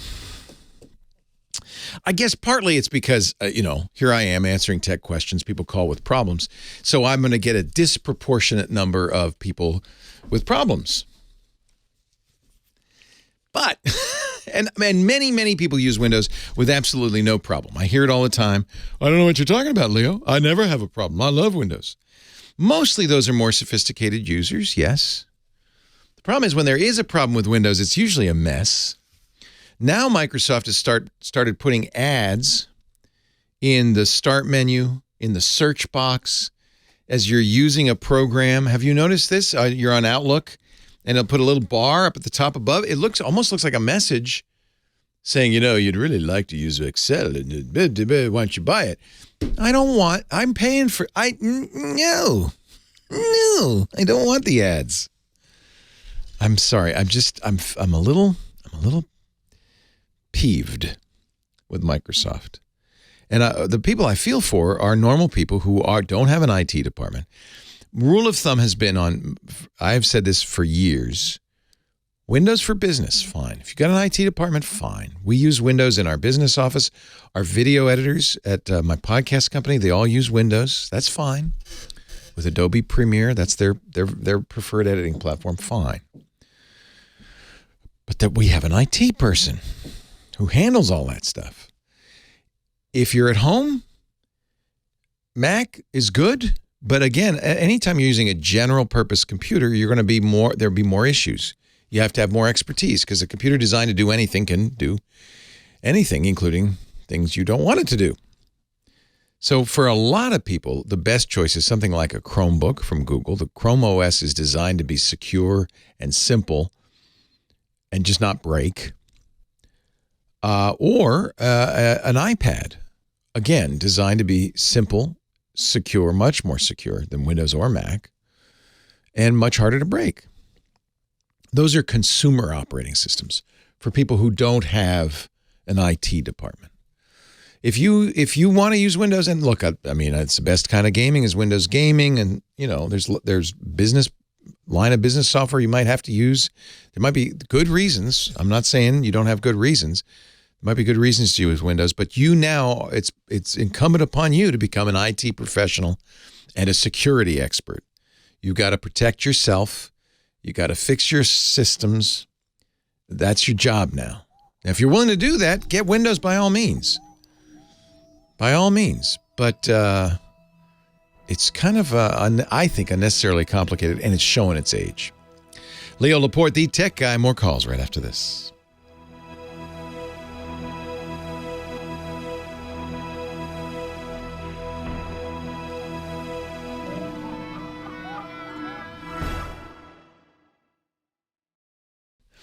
When did we stop boogieing?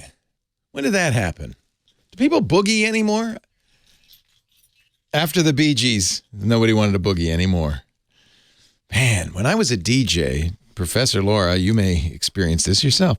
When I was a DJ, and this is back in the 80s, late 70s, early 80s, we had to play Night Fever, which the #1 album, coast to coast, for it seemed like years. It was going on forever. We had to play every one of those songs over and over and over. And that's when I stopped boogieing.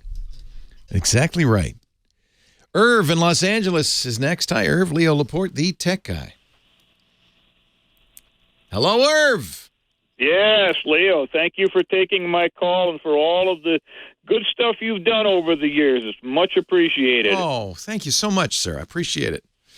I used to work on computers a few years back, 1960s, when they were made by a company called Univac. Yeah.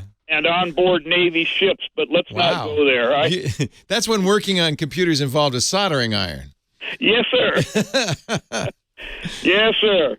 Well, what can I do for you in this modern age? Yes, in the modern age. I live here in the mountains outside of Fraser Park. I have a Hughes net link up on the roof, an antenna up on the roof for my internet service. And in the house here, I have a Dell Optiplex, the standard little desktop computer. Nice system, yeah. And I do all my internet surfing and buying on eBay and all that stuff from in the house. Can you believe how computing has changed in 60 years? It's amazing. It is absolutely mind-blowing amazing for somebody like me. I'm way up in my 70s now. But, yeah, I worked on discrete component computers. Wow. Back in the late 60s, core memory, 16 kilobytes of core memory. and you felt rich, too. Wow. No, I didn't. It was for the U.S. Navy. We got 16K, baby. Yeah, there you go. Uncle Sam is spending. Yeah, the operating system of that Navy system that I was working on was actually resident on half-inch magnetic tape. Wow. And when we were out online in off the coast of Vietnam, those half-inch magnetic tapes, they never stopped running. Wow. Well, first of all, thank you for your service.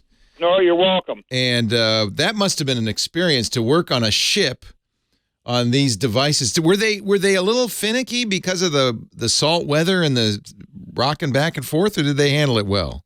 They handled it extremely well. The boredom of not having anything to do about killed all of us. It's too reliable. It was exceedingly reliable. Wow. Well, that's good. And the salt air and didn't bother. Didn't phase any of it. That's very cool.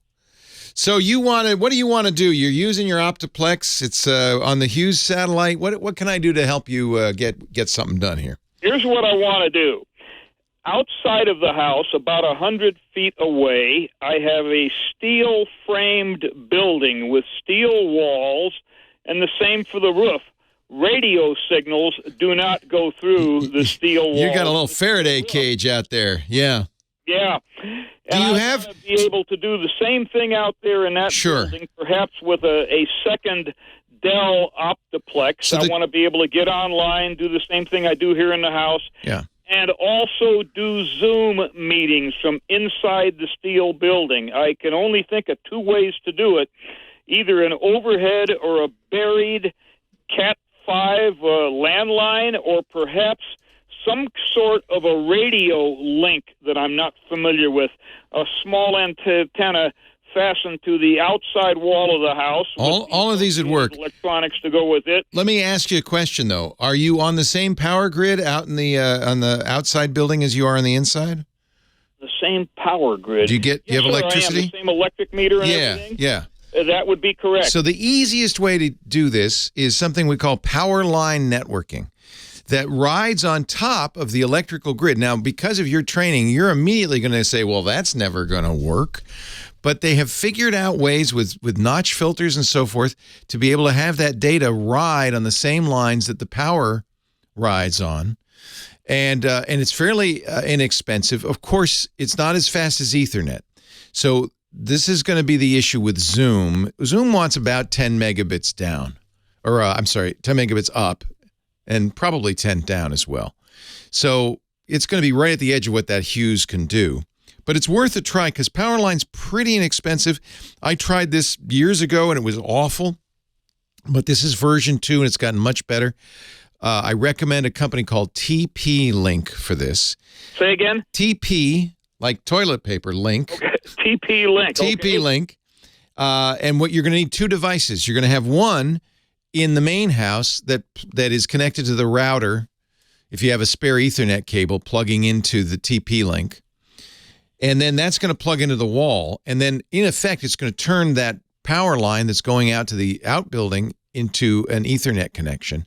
And then on the other end, plugged into the wall, and as long as they're on the same grid, same one box and all that stuff, they don't have to go through a junction, that data is going to go right through to the second one. That turns it back into Ethernet, which you could then plug into the second Optiplex out there. That's the easiest way to do it because you already have the wiring. If it's not fast enough, then you're really going to just have to string some Ethernet, either trench or run an Ethernet wire over the building. Radio could work. You'd have to punch a hole in the metal, have an antenna sticking out the hole, that kind of thing. There are ways to do it. If you're still interested in that, there's a site that helps you do better Wi-Fi called Radio Labs. You'll like this site anyway because it's designed for people like us. Old school geeks. Radiolabs.com. Radiolabs.com. They sell high power Wi-Fi, so you can take an antenna. In fact, on their front page, you got a picture of a corrugated metal building with an antenna on the roof, and because it's directional. If you have a directional antenna on both ends, you can actually go miles that way. So there are ways to do that, but I would first. The TP-Link is probably less than $60 for the two. And that's the first and easiest thing to do. The only issue will be if you don't get enough bandwidth out of that, it might not be great for Zoom. The next best thing, as I said, would be string Ethernet. That's problematic. You're going to have to use a Balun probably on either end because the Ethernet is not designed to go that far. So there's things you can do to make that work. Kind of retransmit. Because you have your background, I think you're not going to have too much trouble figuring that out. And then if you want to go wireless, Radiolabs.com has all the stuff you would need. You'd want to set up a point-to-point Wi-Fi connection, and that would probably be fast enough. But because it's you can't put the antenna inside the metal. You know that. You have to have it outside. Well, that's why I mentioned the metal building and the metal walls and the metal roof, because I know you can't get radio signals past. No, there's a Faraday cage. It's going to block it. I think your best bet is to try using the power grid and just to see if that's fast enough. It will certainly be fast enough to surf, do email. It's the Zoom that's going to be a little challenging because, as you know, Zoom, those data packets have to arrive in real time. You can't lose packets. You can't have slow packets. You got to keep everything all together. Zoom's pretty tolerant.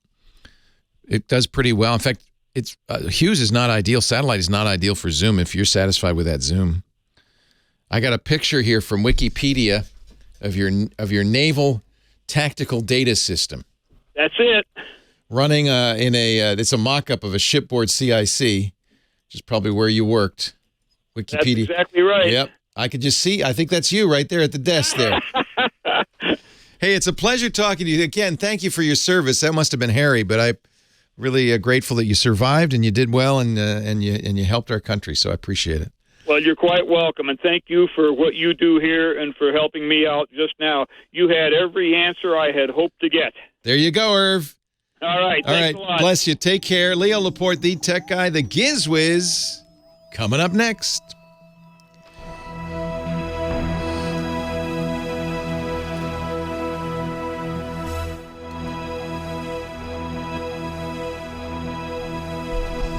Yeah, what is that for? Are those binoculars? What is he doing with that? Probably, this is a mock-up, so probably that's the rail of the ship, supposedly, right? And this is the guy in the radio shack or something, and so that's looking out the window. This is the outside, and then this is a mock-up, so it's obviously not a real thing. Isn't that cool? That's what he worked on. I think these are radar, right? A bunch of radar screens. Wild. We've come a long way. Yeah, Mocha, I didn't want to get into the Mocha thing. If he had cable, he could use Mocha. Gonna take me higher. Leo Laporte, the tech guy. We got Robin, Maurice, and Barry. And Dick DiBartolo, Mad's maddest writer. Hello, Dickie D. Leo, how you doing, pal? I am well. Is that a slinky you were playing with? What was that? You know what? Are you a fidget person? Do you play with fidgets? Yeah, I got a fidget drawer over here full of fidgeting things.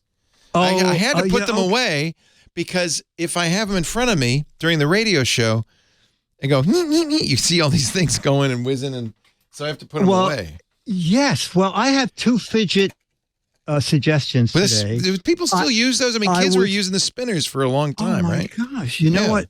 I am not a fidget person. Out of these two kits, I have 6 of them on my desk that I cannot stop playing with. They make you a fidget person. Yes, I was just going to say, I am now a fidget addict through no choice of my own. That's the problem with these fidget spinners and all this stuff. They turn you into a fidget. No, they do. They do. So the first one is very clever. It's called the Fidget Advent Calendar. Oh, wait a minute. Okay, here we go. December 1st is coming. Yes. Every day of the week, you punch out the little door. I mean, when I was a kid, you peeled it back and there was a picture of a bird. Yeah, that's it. Right. And the last day was Santa. Yeah. Yeah, now, exactly. They put all sorts of stuff. I got my son a hot sauce advent calendar a couple of years ago. Every day a new hot sauce in a little teeny bottle. Oh, my God. So this is a different fidget spinner? 25 different fidget spinners? Yeah, 25 different fidget things. You know, there's like a star that's a spring. There's a little race car. There's a pop-em Christmas tree, a pop-em Santa Claus. OMG. Wow. Yeah, exactly. Wow. And I sent 3 out as gifts at $20 each, which I thought that is such an inexpensive holiday gift. I go on Amazon now to check before the show. It's dropped down to $17. There's also a 20% off coupon there. You're talking about the Leno Rad? Yes. And which, by the way, Leno Rad is Darnell spelled backwards. Oh, my gosh. Now we know. I thought only I knew that. I always, when I'm looking at these weird names, I'm thinking, well, does it spell something backwards? In this case, it does, but nothing. Oh, I thought you had a mirror. No. So this is cool. I like this. Micah just tweeted that he just bought one. Oh, yeah, of course. Now, if you're too late for the holiday and you just like fidgets, there's something called Luckany, and that's 28 fidgets in a box, which I paid $10 for, and I believe now it's $7. The thing in that I love is it has a little, they call it a virtual timer or something. It's like the old lava lamps where you turn it over and the different liquids that's kind of slowly cool. move on them. It's like great. That. Yeah. I like the little remote control that controls nothing, but it has a little rolling knob, switches, makes noise. And then there's something called the Cube Snake, where it has little strings inside, so it can only bend one way. And since I bought the kit, I've spent maybe 20 hours trying to fit it so it can go back in the box. But I don't know how that happened. There's a video on YouTube of Dick playing with his fidgets. Is this the one? That's the advent calendar first. That's the one, yes. And at the, to spoil a surprise, at the end of the spot, I just ripped the top off the box. So, no, Dick. Now that's so people would know if they're giving it to a kid. And just be aware there are some very tiny toys in there. Don't give it to a small child. To a very small child. But this would be good for a 10-year-old. Yeah. Because they're fidgety. They're fidgety stuff. Yeah. And really economical holiday. Great way to fidget for less. Yeah. I like that box. That's kind of cute. Yeah. This is cool. And there's a little ball bearing in there. So your idea is to, get it through the maze. Wow. There's a walking Santa Claus. Wow. I thought that was wasn't that a fad, the fidgets? That was a fad for a while. And you don't hear anything more about it. But in that period, I got a bunch of these little fidget things, but now I can't use them. We had, I think it was Scott Wilkinson was it Scott, John? He was on last year, and we kept hearing this. And we thought it was us. We were testing the microphone, figuring. Finally, he revealed, I have this fidget thing I'm playing with. Oh my gosh! It was making a little squeak. It was driving me nuts. Oh my god! No fidgeting on the radio. Anyway, cool. Giz, here's Dick's website, gizwiz.biz, GIZWIZ.biz. Now, once you get there are a couple things, a lot of things. It's kind of a fun site. In fact, it's a fidget site of its very own. I mean, there's stuff you can. It is, isn't it? It's a kind of one of those fun sites like websites used to be. Click the start by going to the Giz Wiz Visits the Tech Guy button. There, it's on the right. There is a picture of my head. And there's all of the things he's ever mentioned on the show, including this fidget stuff. But there's other buttons. There's the Giz Wiz at the World News Now, ABC's World News Now show. And all the stuff you show. Every month you go on there, right? And show stuff. Yep. There's also the What the Heck Is It contest, a chance to figure out what this is. If you do, you're in the running for autographed copies of Mad Magazine. You don't even have to be right. There's more copies for the wrong answer if they're funny. But all the details are on the website there. There's lots of other stuff. Dick's blog and log, Gizmos Ahoy, boating, gadgets. Dick's an avid boater. The Giz Wiz garb. It's hats and things that light up. Mad Collectibles. 50 plus years at Mad Magazine is one of the usual cast of idiots, gang of idiots. And also match game memorabilia. Dick was one of the guys who saved the match game. Wrote all those Dumb Dora and Dumb Donald questions. How many years did you do that? 18. Wow. Almost as long as I've been the tech guy. Yeah. When the show was in LA, there were 4 other writers, and because I wouldn't move out, so I stayed in New York. But the New York version, 7 years, it was. Can I just say that the Goodson Todman match game out of New York was the best match game, and now you know why, because this guy was writing all the jokes. Gene Rayburn and Peggy Cass. Who was in the cast there? All those great people. Oh, Orson Bean. him. Occasionally. Yeah. Kitty Carlisle. And to tell the truth, I was just going to say Kitty Carlisle was a riot. She was great fun. It's funny now, nobody knows these names. No one knows. No. But even no then. one knows Mad. Let's not rub it in here. But even then, they were kind of celebrities from a different era, let's put it that way.